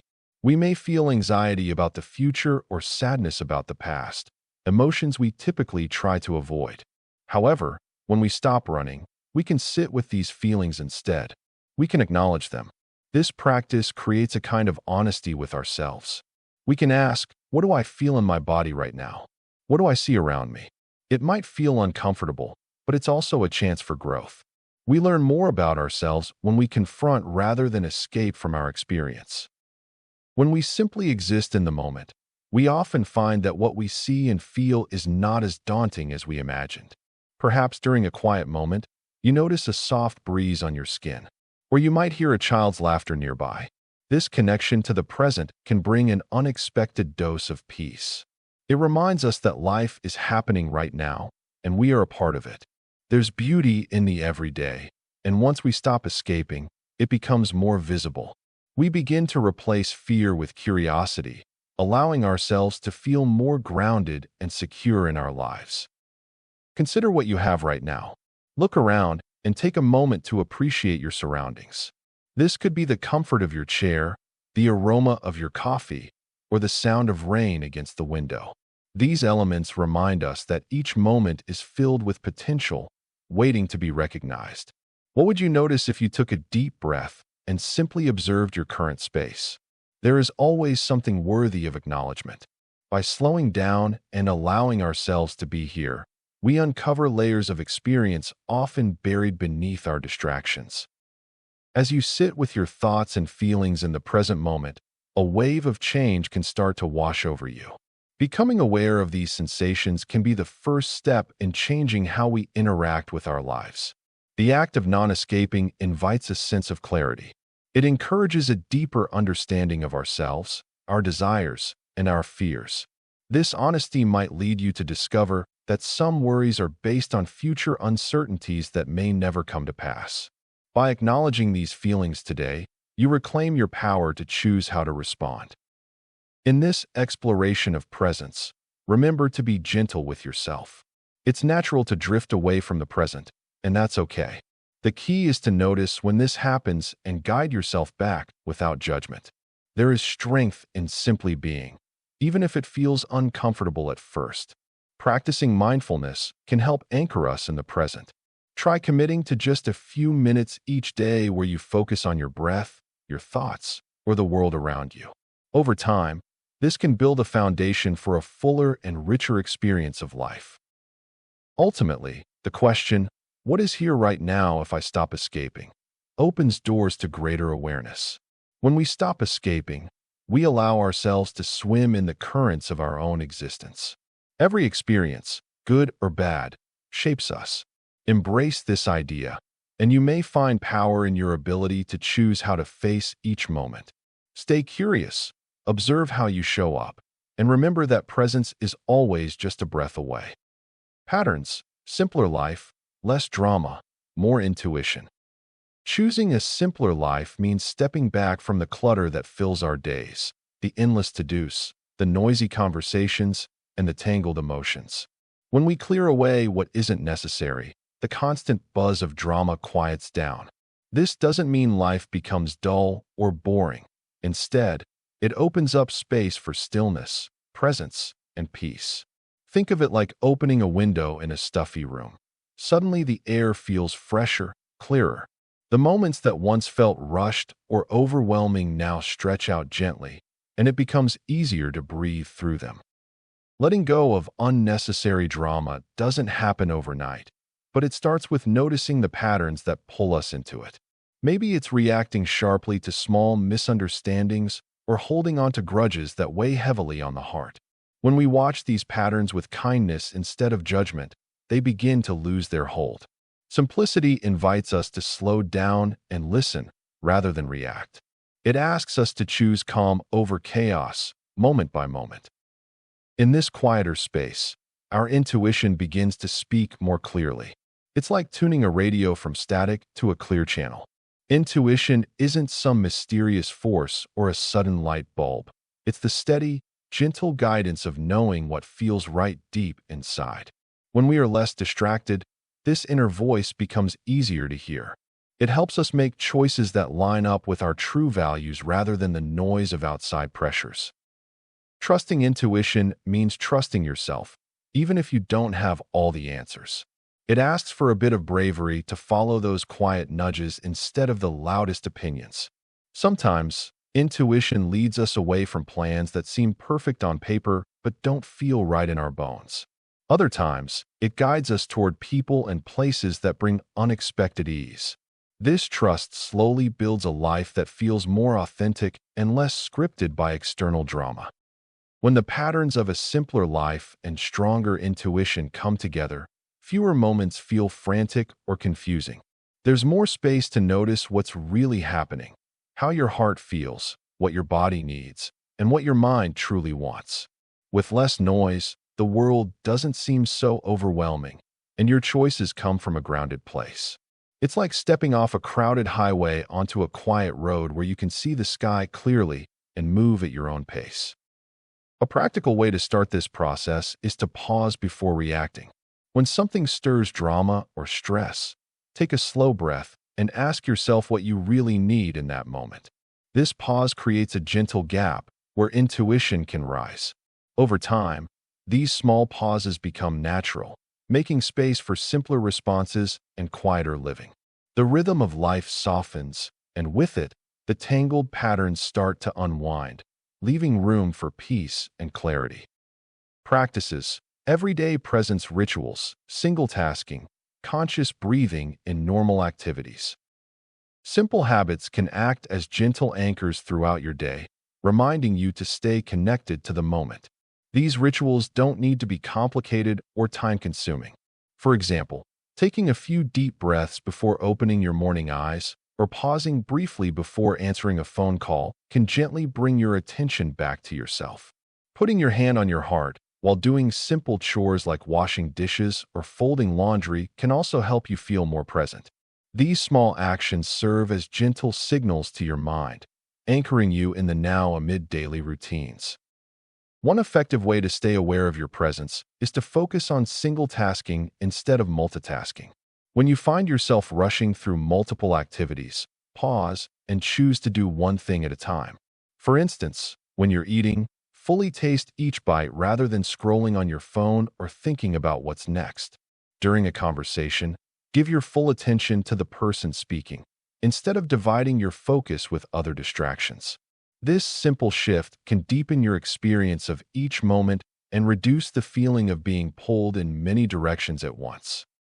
Incorporating conscious breathing into everyday activities can be surprisingly easy and calming. Whenever you notice tension, take a slow, intentional breath, feeling the air fill your lungs. You can do this while waiting in line, walking, or even during a break at work. Try to breathe deeply enough to feel your chest and belly rise, then exhale fully. This practice not only brings you back to the present, but also helps regulate your nervous system, making ordinary moments feel more grounded and peaceful. The key is to treat each breath as an opportunity to reconnect with yourself, no matter what else is happening around you. Another helpful tip is to create brief rituals during daily transitions. For example, before leaving the house, pause for a moment to breathe deeply and set a gentle intention for your day. When returning home, take a moment to stand still, noticing your surroundings and your own body. These small pauses act like bookmarks, reminding you to be present rather than rushing through routine movements or thoughts. Over time, these moments of mindful awareness become natural, helping you carry a sense of calm into even the busiest days. Chapter 6, Fourth Floor, The Connected Wing. Inner world, sense of belonging to something larger. Every human seeks a connection that goes beyond the surface of daily life. This deep-seated desire for belonging often manifests as a yearning to be part of something meaningful, whether that is a community, a cause, or even the natural world. When we cultivate an inner sense of belonging, we start recognizing that we are not isolated. Instead, we are part of a larger thread that weaves through the fabric of existence. This awareness helps us to feel seen and supported, lifting us beyond our individual struggles and reminding us that many have walked similar paths. Belonging is not just about fitting in. It is about feeling an inner warmth and acceptance, knowing that our unique contributions matter. This feeling nurtures our spirits, instilling resilience and hope. We can sense this belonging in moments of deep connection, when we share laughter with friends, feel embraced by family, or find solace in a quiet moment in nature. Each of these experiences serves as a reminder that we are part of a much larger dance of life, building connections that give us strength, purpose, and clarity. Creating a sense of belonging begins with allowing ourselves to be vulnerable. Engaging in heart-to-heart conversations with those around us opens pathways to deeper connections. Sharing our stories, hopes, and fears can bridge gaps and create understanding.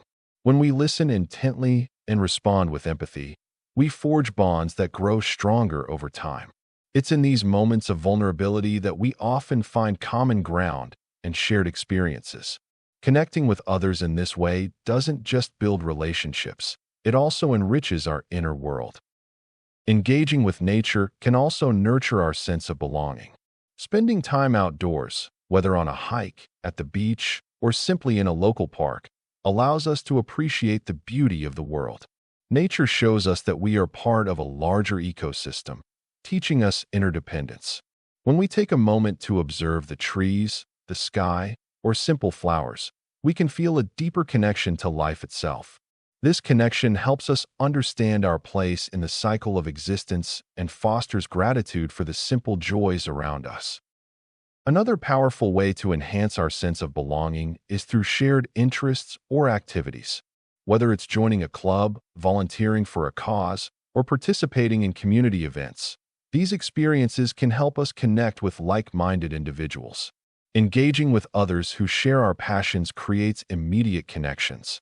Over time, working together toward common goals fosters a vibrant community spirit. It's these little moments of connection that remind us we are not alone. They strengthen our bonds with others and with the world. As you navigate your journey towards a deeper sense of belonging, allow yourself to be present in each moment. Acknowledge your feelings and reflect on what brings you joy and fulfillment. Build connections with others while also tending to your own inner world. Remember, feeling a part of something larger than yourself doesn't require grand gestures. Often, it is found in the quiet moments of understanding, shared laughter, and a gentle touch. Carry these practices into your life, and you might find that the world is more welcoming than it seems. Core question: how can my life lighten the weight of others? When someone carries a heavy heart or feels overwhelmed by life's challenges, what can we do to ease their burden? The answer often begins not with words or grand gestures, but with simply being there. Genuine presence means offering your full attention without distraction or judgment. It's the quiet willingness to listen and hold space for someone's feelings, even when you don't have solutions to offer. In those moments, your calm and open presence can create relief just by reminding another person that they are not alone. Simple acts of kindness have a way of touching people deeply because they show that someone sees them, cares about their pain, and honors their experience. It could be as small as sharing a warm smile, offering a hand to steady a stumble, or giving a sincere compliment.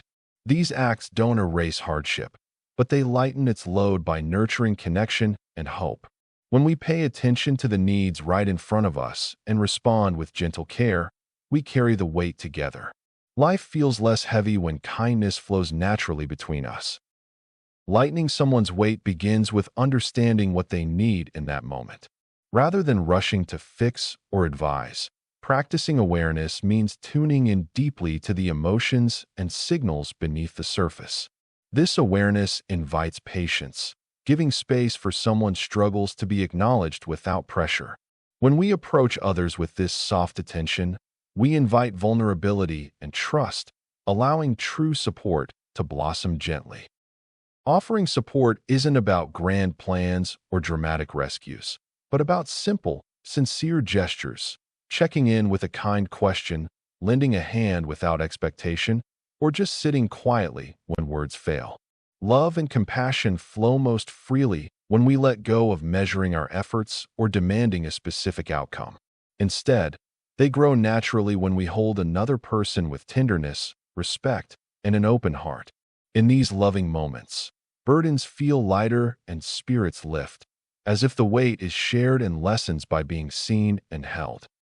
One practical way to begin is to focus on small moments each day where you can be truly present with someone. It might be offering a listening ear to a tired friend, helping with a small task that feels overwhelming to another, or simply checking in to acknowledge a quiet struggle. These simple acts add up, creating a steady rhythm of kindness that can gently lighten the world around you. Remember, the quiet power of presence and compassion can transform the heaviest days into moments of rest and healing. Patterns: value-aligned work, authentic relationships, natural compassion. Every day, the choices we make about how we work and interact reflect what we truly value. When our work aligns with our deepest beliefs, whether it's helping others, creating beauty, or promoting honesty, our actions feel more genuine. This alignment isn't about perfection or always doing the right thing. It's about listening closely to what matters most and allowing our daily decisions to be guided by those principles. The more we notice when our work touches our core values, the more we sense a sense of purpose. This often leads to a kind of quiet fulfillment that comes from acting in ways that match who we are inside. Working in a way that feels authentic can sometimes mean setting aside societal expectations or the pressure to succeed at all costs. It's about being truthful with ourselves and others, showing up honestly, even when it's uncomfortable. When colleagues or clients see that our actions stem from genuine interest and integrity, trust grows naturally. It's in these small, consistent choices, being present, listening deeply, and offering sincere help, that we build work patterns rooted in authenticity. Over time, these habits create an environment where everyone feels they can be real, fostering a sense of shared purpose that makes work more meaningful. Moving a little beyond work, these same values shape our relationships with others. When we approach others from a place of genuine care rather than obligation or pretense, connections deepen effortlessly. Authenticity invites vulnerability. It allows us to show up as we truly are, faults and all. When we foster relationships rooted in honesty and openness, we create bonds that are resilient and real. People feel seen and accepted for who they really are, which often sparks mutual compassion. These natural exchanges of kindness and understanding grow into relationships that are not forced but flow smoothly, reinforcing our sense of belonging and shared humanity. Natural compassion arises when we approach others with an open heart, free from judgment or expecting something in return. It's a gentle awareness that everyone faces struggles and joys alike. Being compassionate doesn't mean we have to fix or solve everything. Sometimes it's enough simply to listen, to hold space, or to acknowledge another's pain without effort to change it.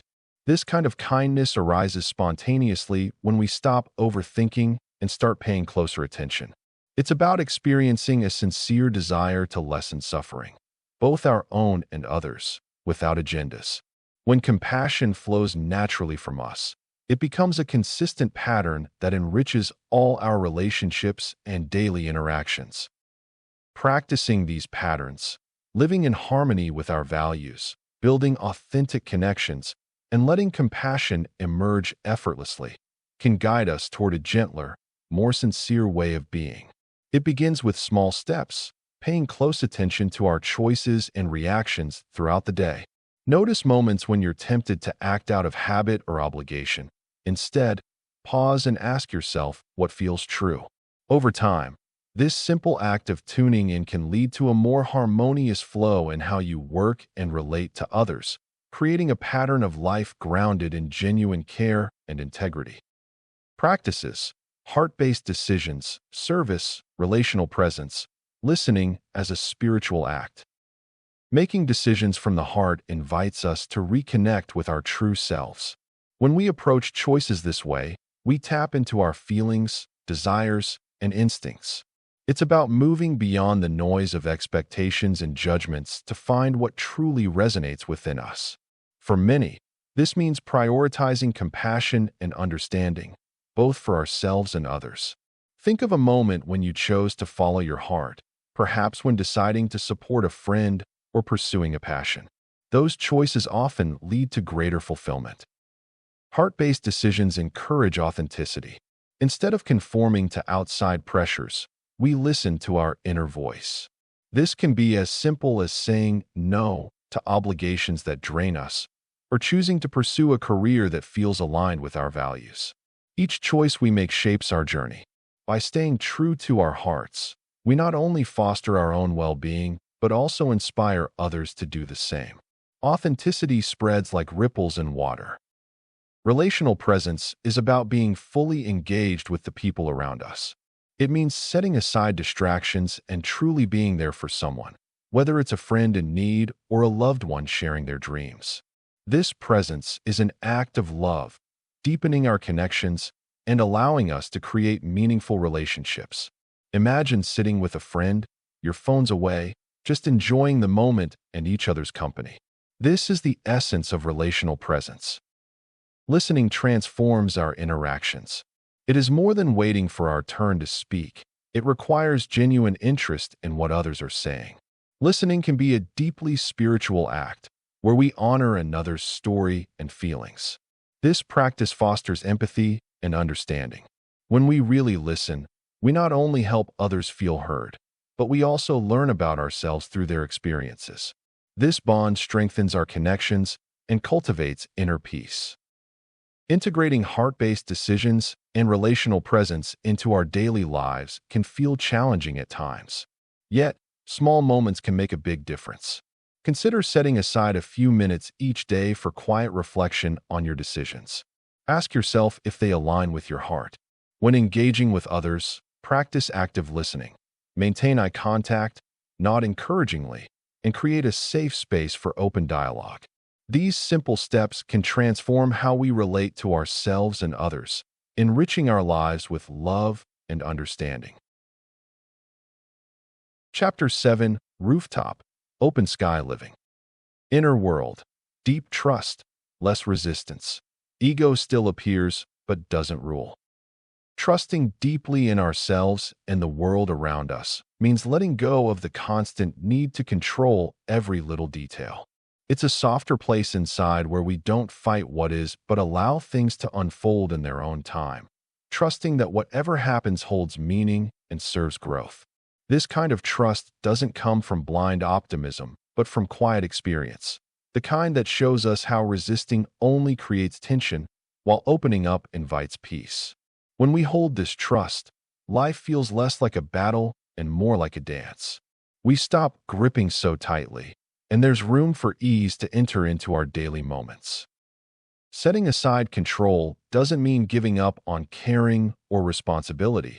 It means recognizing that outcomes aren't always ours to dictate. Instead of trying to steer every situation, we learn to guide our responses with calm attention. The world becomes less of an enemy and more of a teacher, handing us lessons in patience, courage, and humility. When we stop trying so hard to fix or force everything, we free up energy to be more present, more generous with ourselves, and kinder toward uncertainty. This kind of trust nurtures an inner quiet where fear loses power because we know we can meet whatever comes from a solid place inside. Even with this growing trust, the ego still makes its presence known. It will appear as worries, judgments, or the desire to protect our self-image. The difference is that ego no longer rules the scene or pulls strings behind the curtain.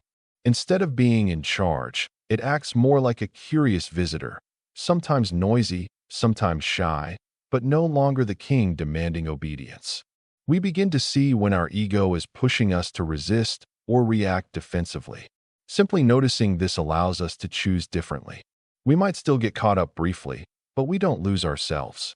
There's a calm observer inside who understands that ego's fear comes from a place of wanting safety, yet safety is found in acceptance, not control. This shift creates space for a peaceful openness to life's flow. We stop fighting against challenges or trying to turn everything into something we want immediately. Instead, we invite each moment to teach us without rushing or pushing too hard. Even in difficult times, the ego's voice might rise, telling us stories of worry or blame. But below that noise, there is a quiet but steady trust that things are unfolding as they should. This doesn't mean we become passive or indifferent. It means we take action from a calm center rather than from a place of pressure or fear. Life moves more fluidly when the ego's grip loosens, and we rest into the gentle rhythm of being with what is. It can be helpful to think of your inner world as a sky. The ego's thoughts and feelings are like clouds that appear and drift away. Sometimes the clouds are thick and stormy, other times light and wispy, but they never cover the whole sky completely. The deep trust you cultivate is like the vast blue sky that remains behind every cloud, steady and wide, never disturbed by passing weather. Each time the ego clamors for attention, you don't have to push it away. You simply watch the clouds move while your attention rests peacefully in the openness behind them. In this way, you learn to be gentle with yourself when the ego shows up and patient as trust quietly grows stronger. One practical way to nurture this inner balance is by returning to the breath whenever you notice tension rising or ego-driven thoughts building. A few slow, steady breaths can reconnect you with that calm space where control softens and trust breathes freely. This simple practice grounds you in the present moment and reminds you that you don't have to carry the weight of every outcome alone. Let the breath be a reminder that life flows on, and so do you, resilient, open, and beyond the reach of any single ego voice. Core question: what happens if I stop fighting life? Stopping the fight with life is often seen as giving up, but it's really about shifting how you relate to what's happening around you. Instead of battling against circumstances or emotions, you start to see them as part of a bigger picture. When you stop resisting the flow of life, you create space for clarity and calmness to settle in. This doesn't mean ignoring problems or avoiding action. It means approaching life with less resistance and more acceptance. Over time, you begin to see that life doesn't need to be fought against. It can be embraced with open hands. When you loosen your grip on control, a surprising thing happens. You begin to relax. The constant effort to shape every situation exactly as you want it often leads to exhaustion. Letting go doesn't mean surrendering responsibility, but it might mean letting go of the need for everything to fit perfectly into your plans. Without the desire to control outcomes, life begins to feel lighter. You notice more, stress less, and become more receptive to opportunities you might have missed when fighting to hold everything in place. Many people discover that peace isn't something you chase after. It's what appears when you stop struggling. When you accept what is, your feelings, your circumstances, your limitations, you allow peace to settle within you. This isn't about suppressing emotions, but about not fighting against them. Acceptance opens the door to a gentle understanding that you are okay, just as you are. In this quiet space, worries often fade, and a sense of calm takes root that stays with you even during difficult moments. By not fighting life, you create space for growth and new perspective. Resistance tends to keep us stuck, afraid to move or change. When you stop pushing against life's currents, you're able to see things more clearly. You might find yourself more willing to try new things or accept changes that once felt threatening. Growth then becomes a natural process, like a flower unfurling, slowly opening up to the sun without force. This openness allows you to learn from every experience, whether it feels easy or hard at first. When you stop fighting life, even your relationships change. Instead of trying to control others or fix their problems, you learn to accept them as they are. This doesn't mean you become passive or disengaged. It means you stop resisting what's outside your influence. As a result, you often feel more connected, less frustrated, and more compassionate. The energy spent on controlling situations is freed up for genuine connection and understanding.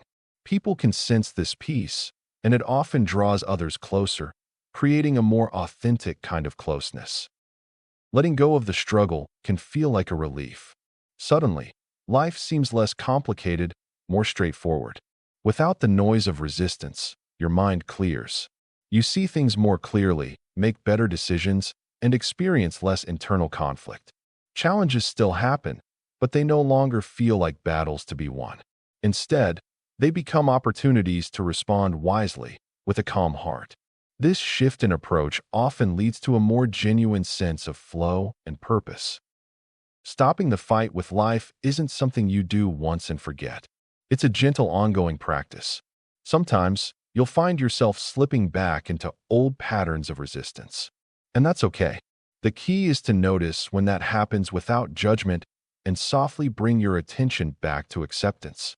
Over time, this becomes easier, and the natural rhythm of surrender and openness starts to feel more familiar.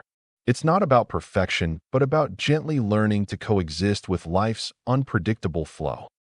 Instead of forcing things to happen, consider this simple idea. Sometimes doing less is the most effective way to move forward. When life feels overwhelming, giving yourself permission to pause can be powerful.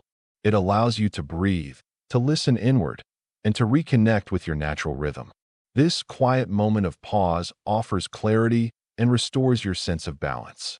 When you stop fighting so fiercely, you might find that life unfolds more smoothly on its own, quietly guiding you along the way.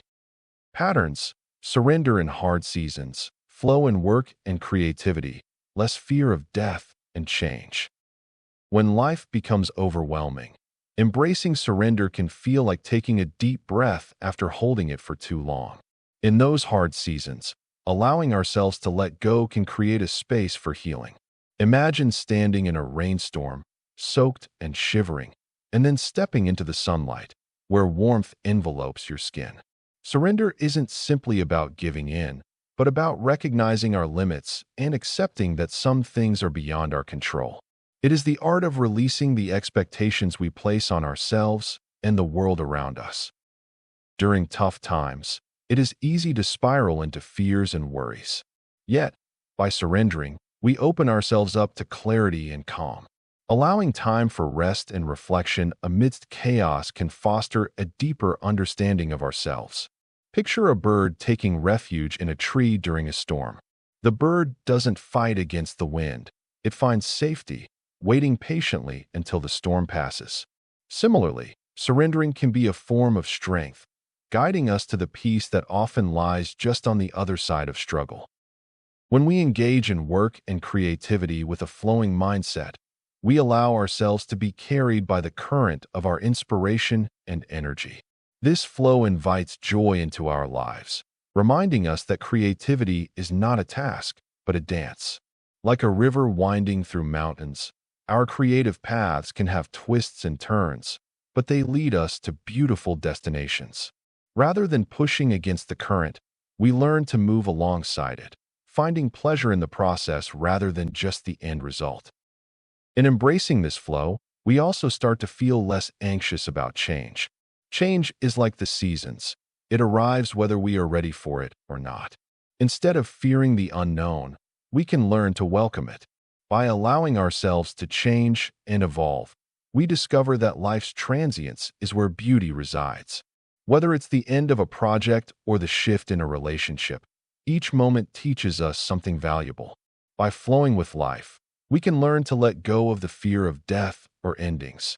They are simply parts of the cycle, just like the setting sun makes way for the moon. To nurture this flow in your life, try setting aside time each week for creative pursuits that bring you joy, whether it's painting, writing, or simply daydreaming. Incorporate small rituals that honor your work process, allowing space for both productivity and play. Over time, you might find that the fear surrounding change or loss softens, replaced with an appreciation for the moments as they come. Embrace this rhythm and allow the beauty of life to unfold naturally before you. Surrender practices, yes to what is, grief as gateway, living lightly with identity. Surrender often sounds like giving up, but it's really about letting go of the need to control everything. When life feels overwhelming, the impulse is to tighten our grip, trying to steer events or push outcomes in our favor.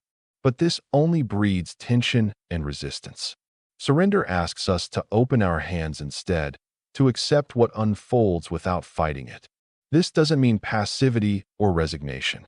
It's a quiet bravery, the willingness to face reality as it is, without judgment or expectations. In this space, there's room for peace, no longer wasted on struggling against the current. Practicing surrender happens in small moments. Noticing when frustration wells up and choosing to breathe through it.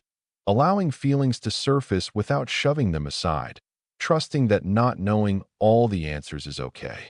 Each time you step out of control, you create the possibility for something new to emerge. The mind may resist, wanting certainty, but the heart softens when you stop insisting on your own way. This opens the door to flow, where life moves with less effort from you and more ease for your spirit.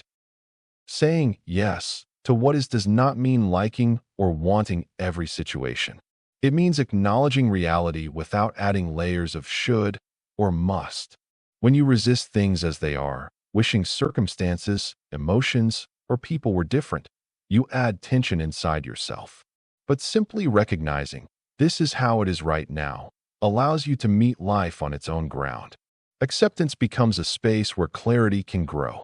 From here, you can choose your next step with more freedom rather than being driven by denial or avoidance. This practice can feel like standing in the rain without trying to dodge it. You might feel vulnerability or sadness, but also a deeper honesty. Yes, to what is also means being present with whatever arises, opening instead of closing off. It's a soft embrace of life's unfolding, not because every moment is easy, but because resisting only deepens suffering. From this place, you can act more wisely and be kinder to yourself. Grief is often seen as something to fix or overcome quickly, but it holds a powerful invitation.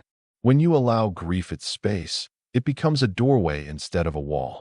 Entering grief means facing loss, disappointment, or pain fully, without running away. In that openness, grief loosens the tightness inside and reveals hidden layers of your heart. It teaches about love's depth, about what truly matters when everything else fades. Sometimes, grief softens the barriers you've built, leaving room for compassion and connection to grow. This process is never neat or predictable. It may come in waves at unexpected times. Grief carries wisdom about impermanence and the preciousness of life's moments. Rather than pushing grief away, meeting it with care allows you to move through it and emerge with greater understanding. This doesn't lessen the pain, but it changes your relationship to it. Instead of grief closing you off, it becomes a passage to new awareness and healing. Our sense of identity often feels solid and fixed, tied to roles, labels, or stories we tell ourselves. Yet clinging tightly to these ideas can weigh us down. Living lightly with identity means not taking those stories as the whole truth. It's about recognizing the parts of you that change, evolve, and move beyond any single definition. When you loosen your grip on rigid identities, there's freedom to be more spontaneous, less defensive, and more authentic in each moment. This practice asks for gentle curiosity about who you are beneath the surface roles, the self that feels permanent and stable. You might find your identity shifting with time, shaped by experiences, relationships, and inner growth. Instead of resisting that change, trusting it allows life to feel less heavy. You learn to stand firm without needing to carry the full weight of all expectations. In this lightness, you move more easily through challenges and open to surprise and delight. Try noticing when a particular identity feels binding. It could be tied to job, family role, beliefs, or habits. Ask yourself if that story still serves you or if it's time to loosen your hold and simply be a person who can change and evolve. This doesn't erase who you are. It frees you to live more fully in each moment without the burden of carrying a fixed image. Chapter 8. The Elevator. Why you slide down. Explain that stress, trauma, and triggers can drop you floors in seconds. Sometimes, out of nowhere, you feel everything collapsing around you. A simple comment, a loud noise, or even a scent can suddenly trigger a flood of feelings or memories that drag you back into a dark space.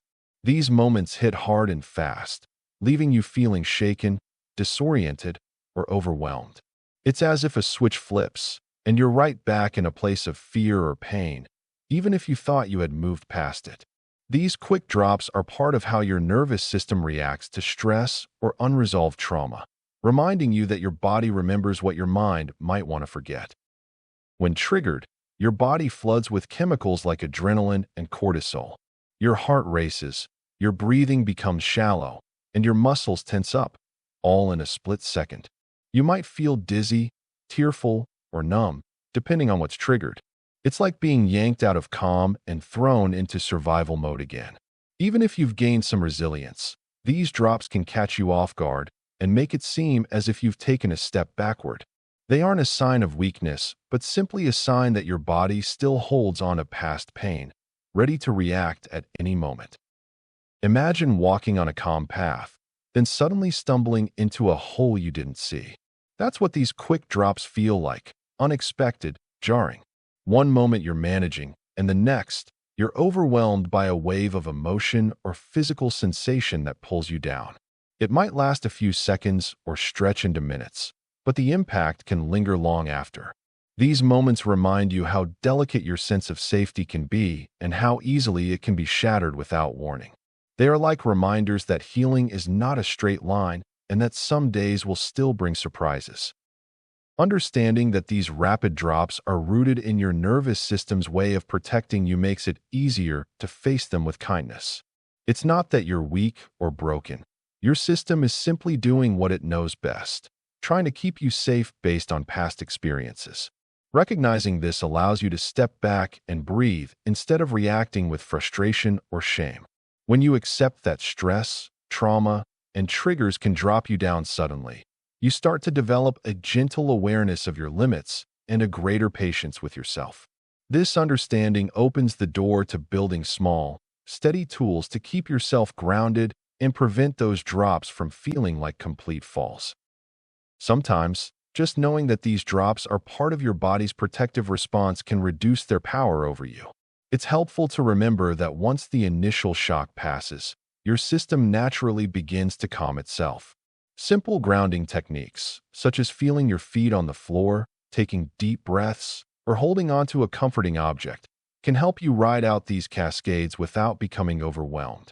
Doing this repeatedly transforms your relationship with stress. It no longer controls your reactions, and each time you respond with kindness, you reinforce your ability to stay steady when surprises arise. The truth is, these sudden drops are not signs of failure, but signals that your body is still working through its story. Treat yourself with patience as you learn to weather these stormy moments, knowing that each time you face them, you build resilience for the future. Remember, if triggers and sudden drops are frequent or intense, seeking support from a mental health professional can help you develop personalized strategies. The goal isn't to eliminate triggers, but to build a toolkit that allows you to stay grounded during their onslaught. Over time, with patience, you may find that your sudden falls become less frequent or less severe. You will learn to recognize the signs early, take a breath, and realign yourself instead of getting pulled down. The key is to keep showing up for yourself, even when your nervous system tries to pull you back to old fears. Each small moment of awareness and gentle response adds up, helping you regain your sense of balance and warmth within your home, the sanctuary inside your own body. Show examples, from rooftop insight to basement panic after one message. Standing on a rooftop, the world often feels vast and open. The skyline stretches into the distance, painting a picture of possibilities. The air is different here, filled with a sense of freedom and clarity. You can see things from this height that escape you when you're grounded. It's a moment to breathe deeply, maybe even to meditate. High above the noise of the streets, there's a chance to reflect on your life, your goals, and what you truly want. Imagine gazing at the horizon. The sun gently hugs the earth goodbye. In that serene twilight, insights come easily. You ask yourself questions. What makes you happy? What brings you peace? What dreams have you set aside? With each thoughtful breath, clarity washes over you. You remember what truly matters: connection, love, and experiences. That rooftop becomes your sanctuary of sorts, a place where your spirit lifts, where hope blossoms.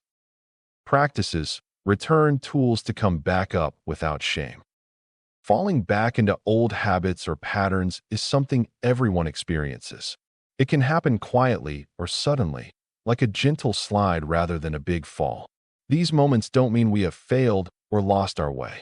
Our minds and hearts carry memories and habits shaped over years, sometimes decades, and they don't disappear overnight. When stress, fear, or doubt surface, our familiar patterns come forward like an old comfort blanket, even if they aren't helpful or healthy. Recognizing this without harsh judgment is a way to step into understanding rather than frustration. It helps to see these slips as part of the human journey. Just as seasons change and rivers bend, so do our responses and behaviors shift with time and circumstance. When we trace back to these moments calmly, we often find there's a deeper story or feeling beneath, a need to feel safe, to be seen, or to protect ourselves. It's natural to retreat into what feels familiar when the unknown feels unsettling. This doesn't erase growth, but highlights where attention is still needed. Judging ourselves for these moments often makes the slide deeper. Shame builds walls that keep us from moving forward. When you acknowledge these patterns as part of your experience, you open space for gentleness and self-awareness. You become a companion to your own struggles instead of a critic. This shift invites curiosity about why certain patterns grab hold and what they might be telling you, rather than pushing you away or making you feel weak. Everyone faces this challenge, no matter the stage of life or level of wisdom. It connects us more than it separates us. Being mindful of how and why these returns happen softens the path, even if it feels slow or tricky. You are not alone in this. Recognizing the story behind the slip invites a deeper kindness toward yourself and the healing that can grow from this place. When we find ourselves tangled again in old patterns, there are practices that gently guide us back without shame. Think of these as soft hands pulling you up, not harsh commands or pressure. Breathing is one of the simplest but most effective tools. Taking a moment to slow down and breathe deeply lets your body and mind settle. It reminds you that you are present and safe right now, giving space to make a new choice. Another gentle tool is naming what you feel without judgment. Instead of saying, "I failed," or "I'm weak," try describing the experience as simply as you can. "I feel anxious," or "I'm struggling right now." When emotions have a name, they lose some of their power to overwhelm. This clarity opens a door for compassion toward yourself. It's like turning on a soft light in a dark room. Sometimes, a subtle shift in perspective makes all the difference. Viewing each return to yourself as a chance to start fresh rewrites the story. You don't have to carry yesterday's weight into today. Every moment you notice you've slipped is also a moment you can choose to return and try again. This transforms the experience from failure into a cycle of learning and growth. You can also create small rituals that feel nurturing. It might be a quiet walk, a pause to listen to a favorite song, or writing a few sentences in a journal. These actions acknowledge your humanity and honor your need for care. Welcoming yourself back with kindness doesn't erase the struggle, but invites healing to begin again, softly and steadily. When the weight of shame tends to hold you down, remind yourself that returning is not about perfection but persistence. Each time you meet yourself with gentleness, you build resilience. Like a tree bending with the wind but not breaking, these tools support you in standing tall again. The embrace of kindness creates a safer space where transformation can quietly unfold. Try starting your day with a simple self-check-in or end it with words of encouragement spoken quietly to yourself. These small moments of kindness plant seeds of trust that you will come back up, no matter how many times life pulls you down. It's not about avoiding the fall, but about learning to rise with grace and care every single time. Chapter 9. Stair Steps. How real growth actually happens. Growth is stepwise and cyclical, not linear. Think of growth like climbing a staircase rather than walking straight up a ramp. Every step you take is rooted in the one before it, creating a steady ascent. Sometimes, the steps are small, almost unnoticeable. Other times, they might feel like large leaps, but still, each one depends on what came before. Progress isn't a smooth line. It's a series of increases that add up over time, one step after another. Knowing this helps us understand that progress happens gradually, not all at once. It's about showing up each day and accepting that small improvements matter just as much as big ones. Growth happens in cycles, with periods of ups and downs that seem to repeat over and over. There will be times when things fall apart or slow down before they get better. These setbacks aren't signs of failure, they're part of the process. Each cycle brings lessons, revealing parts of ourselves we didn't see before. As we go through these ups and downs, we learn resilience, patience, and self-compassion. These experiences shape us more deeply than any straight line of progress ever could. Remember, setbacks are not the opposite of growth. They are part of it, mentors in disguise, teaching patience and perseverance. When you look at growth as a stepwise and cyclical process, it's easier to be gentle with yourself. You stop expecting instant results and start noticing the tiny shifts that happen each day. Perhaps you read a little more, practice a bit longer, or choose to respond differently in a tough moment. Over time, these small changes become the foundation for bigger shifts. Instead of pushing yourself to be perfect or fast, You learn to appreciate the natural rhythm of growth. Celebrate each step and each cycle because they are all part of a bigger journey. Remember, progress isn't about speed. It's about persistence and understanding that change always happens in stages. Even when progress stalls or setbacks occur, remind yourself that it's temporary. Growth isn't about avoiding difficulty, but learning how to move through it. An essential tip is to keep track of your small wins, moments where you feel more connected or more at peace. These little victories build confidence and momentum. Over many cycles and steps, your efforts accumulate. You might not see the full picture right away, but with patience, clarity grows. If you notice yourself feeling frustrated, pause and recognize how much you've already learned.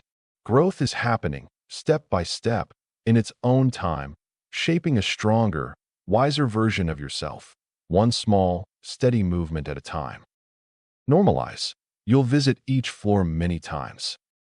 Life can often feel like a tall building with many floors. Each floor represents a different stage or aspect of your journey. It is common to think that moving back to a lower floor signifies failure or that you are not progressing as you should. In reality, visiting each floor multiple times is part of a natural process of growth and self-discovery. Just like you wouldn't rush through a building without taking the time to appreciate each level, your personal journey requires patience and openness. When you find yourself revisiting certain floors, recognize it as an opportunity rather than a setback. These trips allow you to deepen your understanding of yourself and your experiences. It is in these moments that you can reflect on past lessons and gain new insights. The floors represent not only challenges to be faced, but also the rich opportunities for learning and healing. Each time you revisit, you are not the same person who stood there before. You bring with you new awareness and perspective. Embracing the idea of multiple visits to each floor invites a gentle acceptance of your journey. Healing is not linear. It often involves circling back to experiences that need more attention or understanding. For instance, you may find yourself grappling with a past hurt or an old belief. Instead of viewing this as a regression, consider it a guided path toward healing. Each repeated visit provides layers of depth to your understanding, much like a well-worn path that reveals hidden treasures with every step. As you navigate these familiar spaces, take time to notice what feels different. What insights arise? What emotions surface? Acknowledge them without judgment.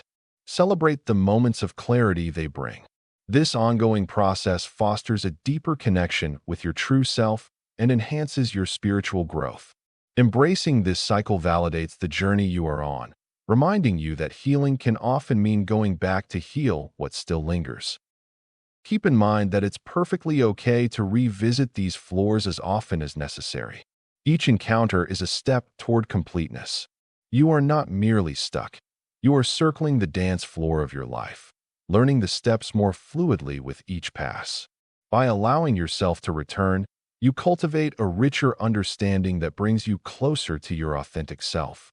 And remember, the more you understand each floor, the more equipped you will be for the journeys that lie ahead. Give a long arc view, 6 to 12 months of real movement with consistent practice. Change doesn't happen overnight. When you start something new, the initial excitement often makes you feel like transformation should be quick and dramatic. But real growth quietly builds beneath the surface, like roots stretching deep into the soil before a tree blooms.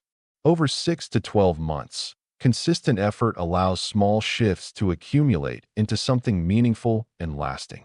This kind of progress doesn't rush. It unfolds in patterns that can be hard to see day by day, but become clear when you look back over time. Think about learning a language or practicing a musical instrument. Those first few weeks may show minimal progress, leaving you wondering if you're moving forward at all. Yet, when you keep coming back every day, your muscles, your mind, and your spirit begin to adjust. You begin to notice subtle changes. A new phrase sticks, a rhythm feels intuitive, your confidence starts to rise. These changes happen quietly in the background, often unnoticed in moment-to-moment experience.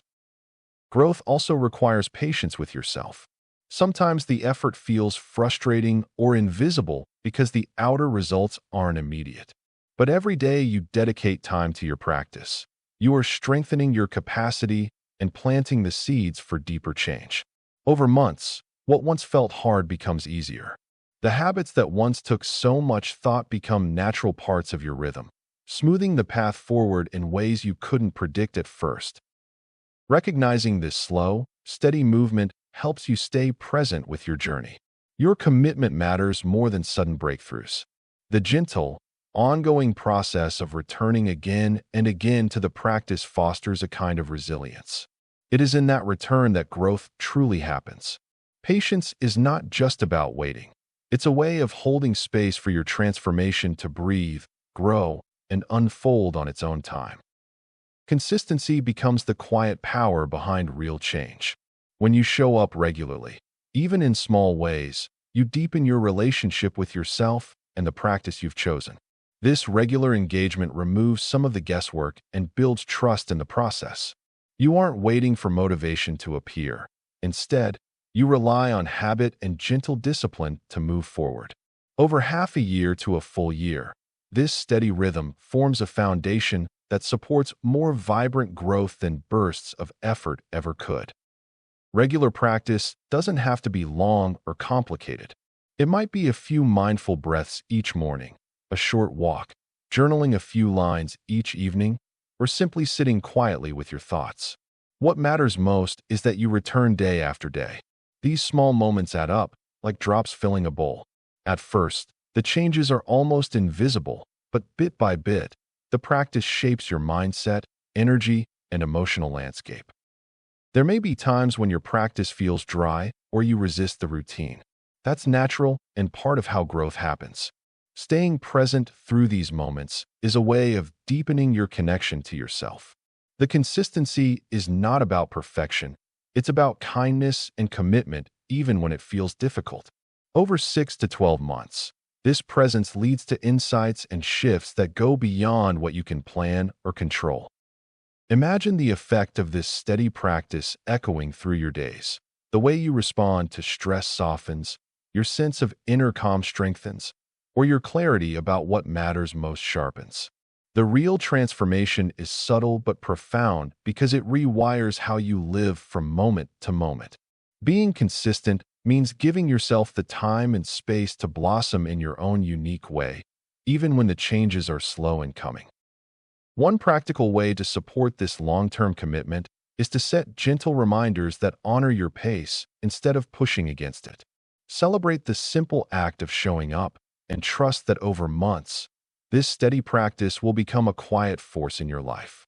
Keep your focus on nurturing a relationship with yourself that endures, rests, and grows even when the path feels unclear.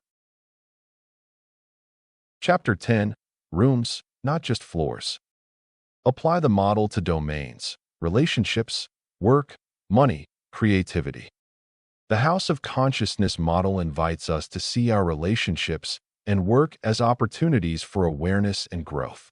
When we move through our daily interactions with a gentle curiosity, we start noticing patterns, places where we feel connected or disconnected, understood or misunderstood. Instead of rushing to fix things or judge ourselves, we can take a moment to ask, what is this situation teaching me? This simple shift opens a door to deeper understanding, transforming ordinary exchanges into moments of insight. Over time, this approach can soften conflicts, foster genuine understanding, and turn work into a space not just of obligation, but of personal development.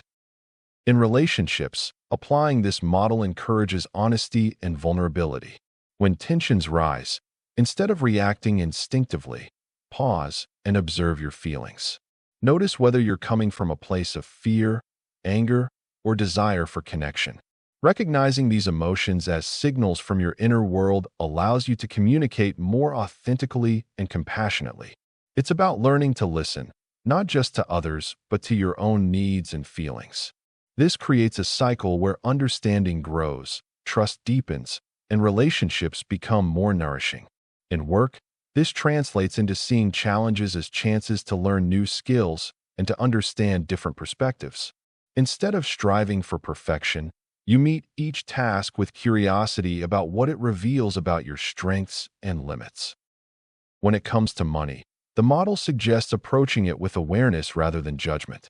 Instead of seeing money as a sign of success or failure, consider it as a form of energy flowing through your life. Notice your thoughts and feelings around spending, saving, or earning. Are there fears or guilt that block your natural abundance? Or feelings of gratitude that help money feel more integrated into your life? By being present with your financial habits, you can gently shift things that don't serve you. Small, consistent acts, like checking in with your spending or appreciating what you already have, create a sense of balance and trust. Over time, this changes money from a source of stress into a tool for expressing your values and supporting your well-being. Creativity benefits equally from this presence. Instead of forcing inspiration or berating yourself for a lack of it, invite curiosity. Pick up an instrument, a paintbrush, or a writing journal with the simple intention of exploring without judgment. Notice how ideas flow when you stop trying to control every detail and instead listen to your inner voice. Creativity becomes less about producing a perfect outcome and more about expressing what's alive inside. A gentle practice might involve setting aside time each day to create freely, without expectations. As you do this, your natural flow of ideas and insights begins to emerge more effortlessly. Treat your creative energy as a way to connect with your true self, not just a skill to master or a task to complete. Balances in money and creativity are rooted in observing your inner landscape.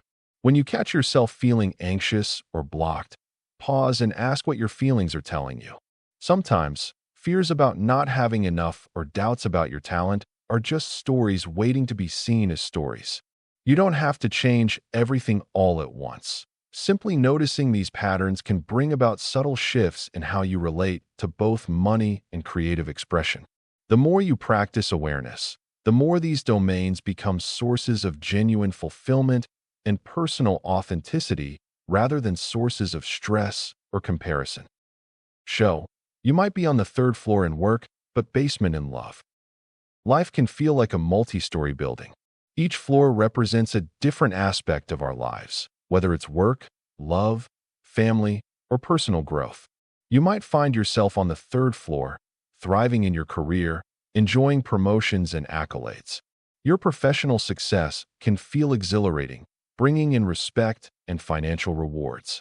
Yet, how is it that despite this success, you might feel stuck in the basement when it comes to love and relationships? The truth is, it's entirely possible to excel in one area while struggling in another. The floors don't always align. This mismatch creates a complex emotional experience, where our achievements at work might amplify the silence or emptiness we feel in our hearts. It's crucial to recognize this phenomenon, understanding that these rooms in our lives can house vastly different feelings helps us be gentler with ourselves. If you're celebrating a work milestone but feeling lonely at home, remember that these feelings aren't conflicting. They're just separate rooms in your life's building. This realization can pave the way for deeper self-reflection. You might ask yourself what you truly desire emotionally and why these needs aren't being met. The first step to healing is acknowledging where you are, both in your career and in your personal life. With mindfulness, you can distinguish between your successes and your emotional state, opening the door to change. Even when the world sees you as successful, your inner world might tell a different story. Professionally accomplished people often grapple with feelings of isolation, longing for love, or needing connection. This can feel particularly sharp when surrounded by colleagues, yet feeling invisible in terms of emotional intimacy. It's easy to dismiss these emotions, particularly when the external accolades paint a picture of a fulfilled person. However, ignoring this inner landscape can lead to deeper frustration and sadness. We can choose to be intentional about our emotional lives. Consider reaching out to an old friend, joining a group that shares your interests, or seeking therapy. Each action, no matter how small, can serve as a staircase leading up from that basement feeling. Take time to nurture your emotional world, just as you do your professional one, creating a balance that allows you to thrive on all floors of your life. Exercises to map current floor by life area. Imagine your life as a house with several rooms and floors, each representing different parts of who you are, your relationships, work, health, creativity, and inner peace. To understand where you stand, begin by visiting each room with quiet attention. Which floor are you on in each space? Is it a basement filled with shadows, a ground floor steady and safe, or perhaps an upper level with windows letting in fresh light? Recognizing the floor you currently occupy means acknowledging how you feel and function in that part of your life. This simple act of taking stock brings clarity and invites honesty. Spend a moment thinking about your relationships. Are they nurturing and easy, or strained and tense? In your work or daily routines, do you feel grounded and purposeful, or overwhelmed and scattered? Consider your health and wellness. Are you tending to yourself with care, or ignoring what your body and mind may be asking for?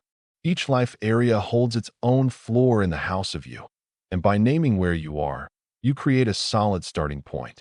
The goal isn't to judge or rush, but to witness without defense how things really stand. Once you've visited each room, use simple, gentle exercises to get a deeper sense of your place there. Sit quietly and breathe. Then ask yourself how that life area feels in your body. Does your chest feel tight when you think of your friendships? Is your mind restless when you consider your daily tasks? Notice the small habits that shape your days and the beliefs quietly guiding your choices. For example, if you find yourself avoiding work tasks, explore what fears or stories might be behind that hesitation. Mapping your feelings alongside your habits paints a clear picture of your current state. Write or speak your reflections, softening your voice as you do. This helps the experience feel like a conversation with a close friend rather than a judgment from within. Describe the energy you sense in that part of your life and the messages you might be giving yourself there. Are you impatient or forgiving? Skeptical or hopeful? Recognizing these subtle undercurrents allows you to see patterns you might otherwise miss. With time, this gentle self-mapping becomes a compass, guiding you toward clearer understanding and kinder self-connection. Try to approach this process with curiosity instead of pressure. If a feeling is uncomfortable, allow it space without needing to fix it immediately. The goal is to build a map showing not just landmarks, but also the terrain, where the ground is smooth, where it's rocky, and where paths might lead next. Keep this map close to your heart, referring back to it as you move forward. It will support your journey of growth and help you recognize when you've stepped onto a new floor in any room of your life. Chapter 11: Daily Blueprint for Moving Up. Condense key practices into a simple daily/weekly rhythm. A simple daily routine can become a quiet anchor in your life, helping you stay present and grounded. Think of it as a little window, just a few moments each day, that invites you to check in with yourself. It might be a few deep breaths before you step out of bed or a moment of gratitude during your cup of tea. These small acts don't need to be perfect or complicated. They're about creating a gentle rhythm of awareness that fits into your ordinary day. Over time, these small steps add up, building a sense of stability and quiet confidence in your daily life. Start by choosing a simple practice that feels natural, something as straightforward as paying attention to your breath or noticing how your body feels. The key is consistency, not complexity. Doing this every day helps set a tone of mindfulness, making it easier to navigate ups and downs with patience. Remember, it's okay if some days are less focused or if your mind wanders. The act of returning to your practice keeps it alive, like gently steering a boat back on course. Keep it accessible and kind. This is your own quiet space for growth, not a task to perfect. Your daily practice can also include small acts of kindness or moments of reflection. Some find it helpful to jot down a simple intention for the day or to set aside a moment to appreciate what's good around them. It's not about doing everything perfectly, but about building a gentle habit of noticing, caring, and reconnecting with yourself. This daily rhythm creates a steady foundation, making it easier to face bigger life moments with a calmer heart and clearer mind. Each small act becomes part of a gentle practice everyone can adapt in their own way. Every week, it's helpful to set aside a little time to step back and look at how things are flowing. A weekly check-in, whether through journaling, a quiet walk, or simply sitting in stillness, helps you see what's working and what might need a gentle shift. Think of this as a little pause, an opportunity to breathe out the busy pace and tune into what's happening inside and around you. Once you step back, you can plan small actions for the coming days that support your growth or bring more kindness into your life. The goal isn't big overhauls, but consistent, gentle progress that feels right for you. Within this weekly rhythm, it's good to balance moments of reflection with acts of renewal, things that help you feel refreshed and ready to face the days ahead. For some, this might mean tidying a space that feels cluttered, reconnecting with an old hobby, or simply taking a longer walk in nature. It's about carving out intentional time that invites renewal, refreshing your mind, body, and spirit. When you create this rhythm, it becomes a trusted pattern that refreshes your outlook and gives you fresh energy. Over time, these weekly moments become a natural part of your life's flow, gently guiding you upward without pressure or strain. A practical tip for embracing this rhythm is to keep it simple. Perhaps designate a specific day or time each week for your reflection and renewal. Care for it as you would a cherished appointment, knowing it's your quiet way of tending to yourself. By regularly checking in and giving space for renewal, you build resilience and patience. This steady rhythm, made of small, intentional steps, plants seeds of growth that can blossom over weeks and months. The key is to keep it gentle, consistent, and true to your own pace, letting your natural rhythm carry you forward one small step at a time. Morning, anchoring in presence. Start your morning by gently bringing your attention to the present moment. As you wake up, take a moment to notice your breath. Feel the air entering and leaving your body. This simple act can ground you in the here and now, allowing the rush of the day to settle outside for a bit. Pay attention to the sensations around you. Are your feet warm against the sheets? Is there a cool breeze coming from the window? These small details help you connect with the physical world, easing the mind into a peaceful state. You might find it helpful to incorporate simple rituals into your morning routine. Affirmations can be a powerful way to start your day with intention. As you sit quietly, repeat gentle phrases to yourself like, "I am at peace," or "Today will unfold beautifully." You can also use mindful breathing as a calming anchor. Close your eyes and take a deep breath in for a count of 4, hold for a moment, and exhale slowly for 6 counts. This rhythmic breathing not only calms your nervous system, but also reminds you that you are wholly present in this moment. Creating a space for these practices doesn't require much time. Even 5 minutes can set a positive tone for your day. Consider integrating these moments of stillness before your morning coffee or while brushing your teeth. When you anchor yourself in calm awareness, it creates a serene foundation as the day unfolds. You might find that as you adopt these small practices, they seamlessly blend into your routine, creating a gentle push towards mindfulness. Micro-awareness breaks. Life often rushes past us in a blur of to-do lists, deadlines, and endless distractions. We move from one task to another, rarely stopping long enough to simply be with ourselves. Micro-awareness breaks are small, intentional pauses that invite us to step out of this rush. These moments aren't about doing more or pushing harder. They're about stepping inside for a breath, a glance, a quiet acknowledgement of what's happening within. Imagine pressing a pause button not on your day itself, but on your state of being, recognizing tension, noticing your breath, or feeling your feet on the ground. These breaks might last only a few seconds or a couple of minutes, but they carry a subtle power. They remind you that beneath the noise and movement, there's a calm center waiting to be acknowledged. They don't require any special setting or time carved out in your calendar. They fold gently into whatever you are already doing, like a whisper reminding you to come home to yourself. When you begin to notice these small moments, the day blooms differently. You find space where there was none before, and your sense of awareness deepens with effortless grace. Starting with micro-awareness breaks doesn't mean you need to set a timer or follow a strict routine.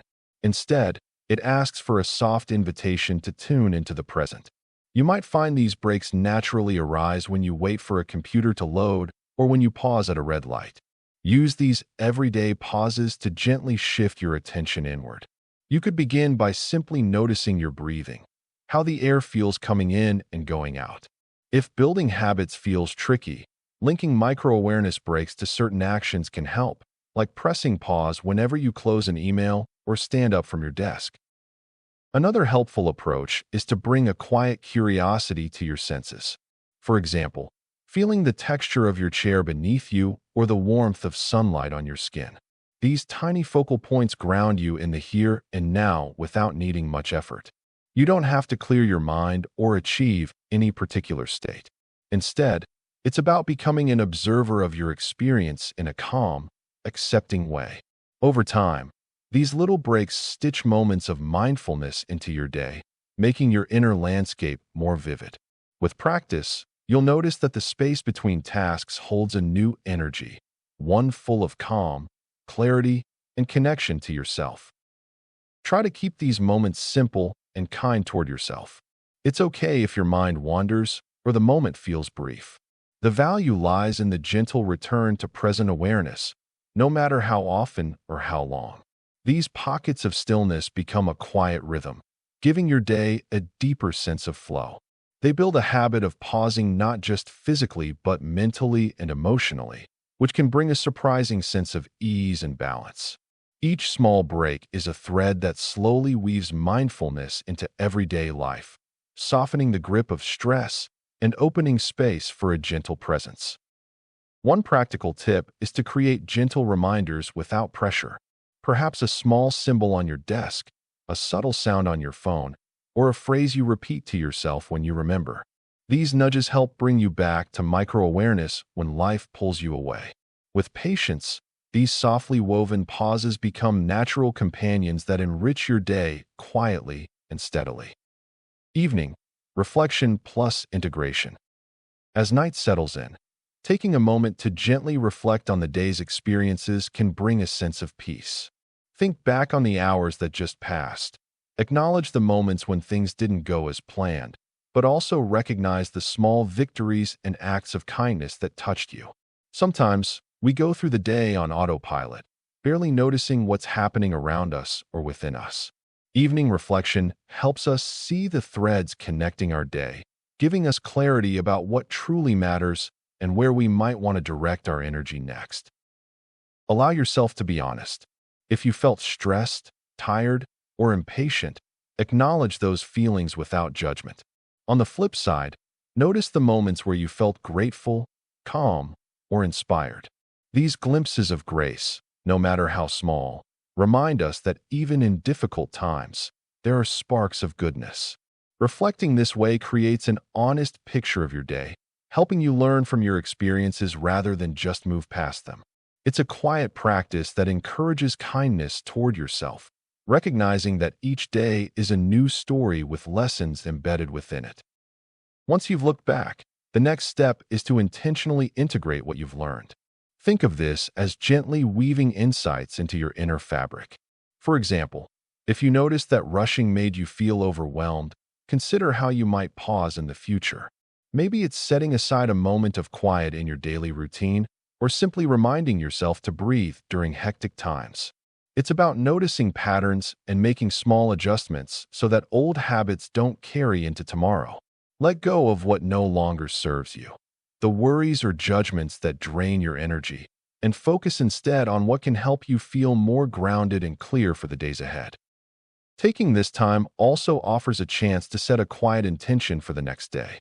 It could be something as simple as wishing to be more present during conversations or to approach challenges with patience. These gentle intentions don't have to be grand. They act like soft guiding stars for tomorrow's journey. Writing them down or saying them silently can reinforce your focus. As you settle in for the night, carry this peaceful resolve with you. trusting that each mindful step prepares you to face tomorrow a little more aware and more at ease. Remember, reflection and kindness to yourself are ongoing processes. Little by little, they help foster a more gentle way of living. Epilogue. You are the sky above the house. You're not just moving between floors, you're also the awareness in which the whole house appears. Life often feels like a series of ups and downs, as if we are moving between different floors in a house.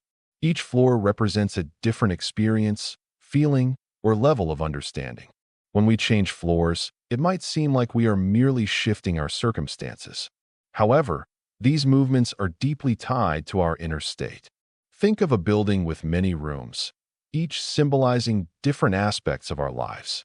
As we navigate these spaces, we gain insights, learn lessons, and sometimes face challenges that prompt growth. When we encounter difficulties on one floor, it can feel overwhelming.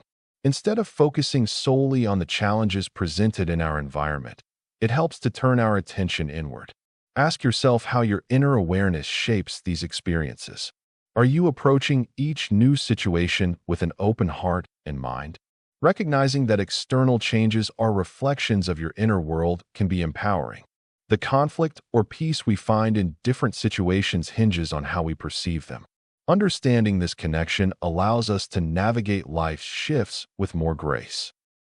Your true essence is not just the person moving between floors, but the awareness that observes the entire house. This awareness is expansive, like the sky, always present and embracing every moment. It witnesses joy and sorrow, success and failure, without getting trapped in their waves.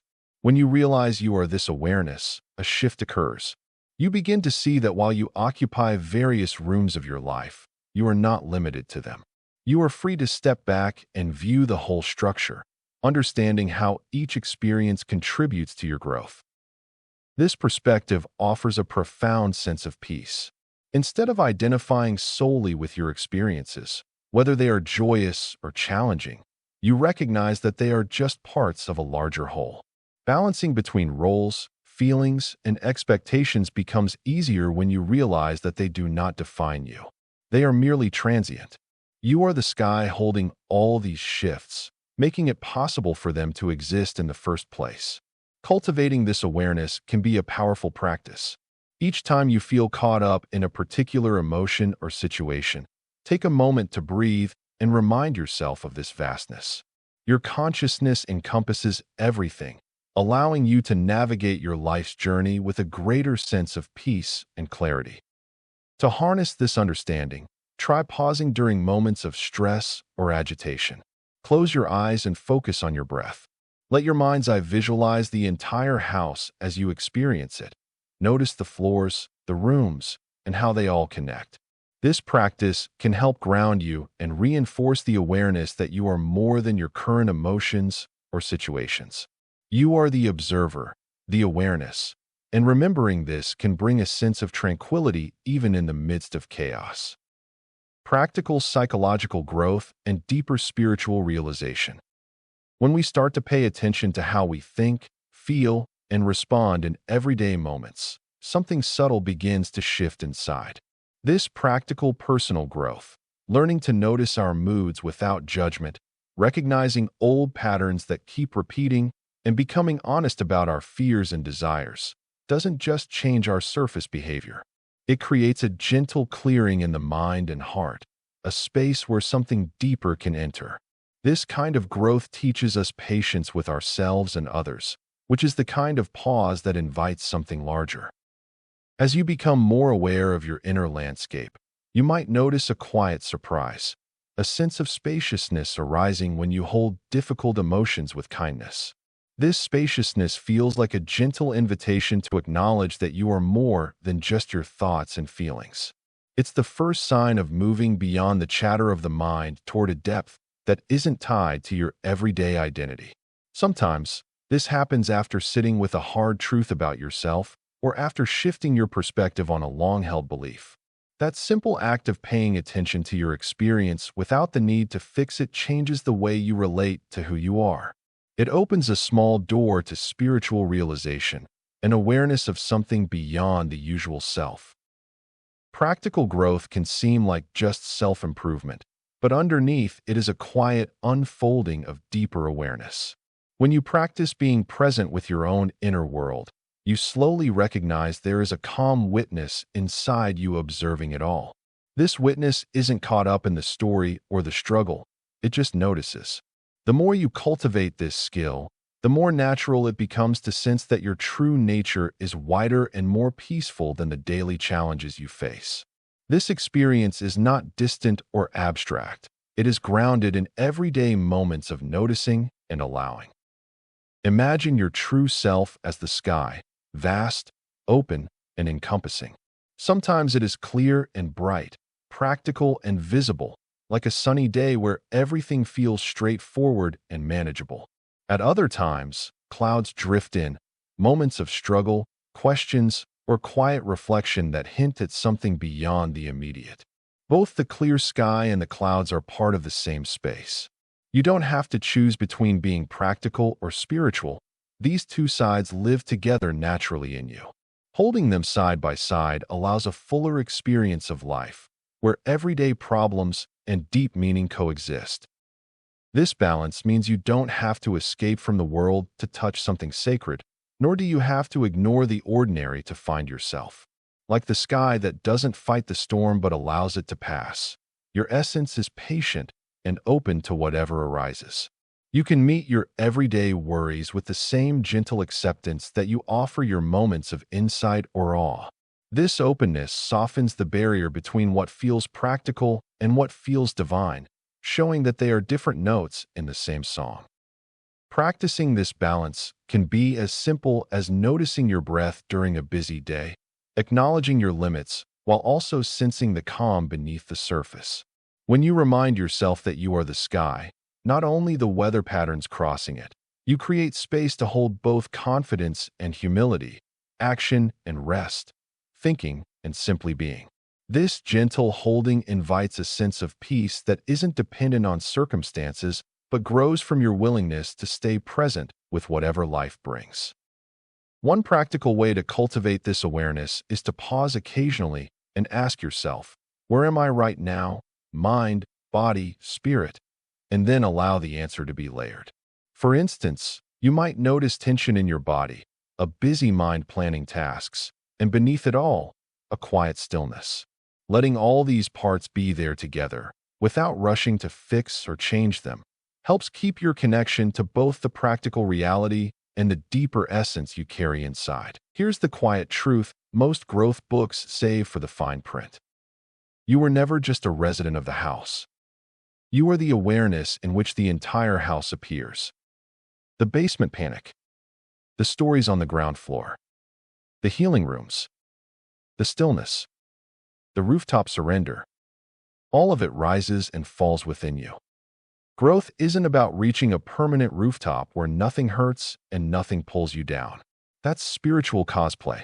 Real life still storms. Messages still trigger. Loss still cracks you open. But something fundamental has shifted. When you slide down a floor now, you don't panic about it. You don't shame yourself for it. You don't confuse the weather with the sky. You know how to return. You know that even on your lowest days, something in you is untouched, watching, holding, breathing quietly beneath the noise.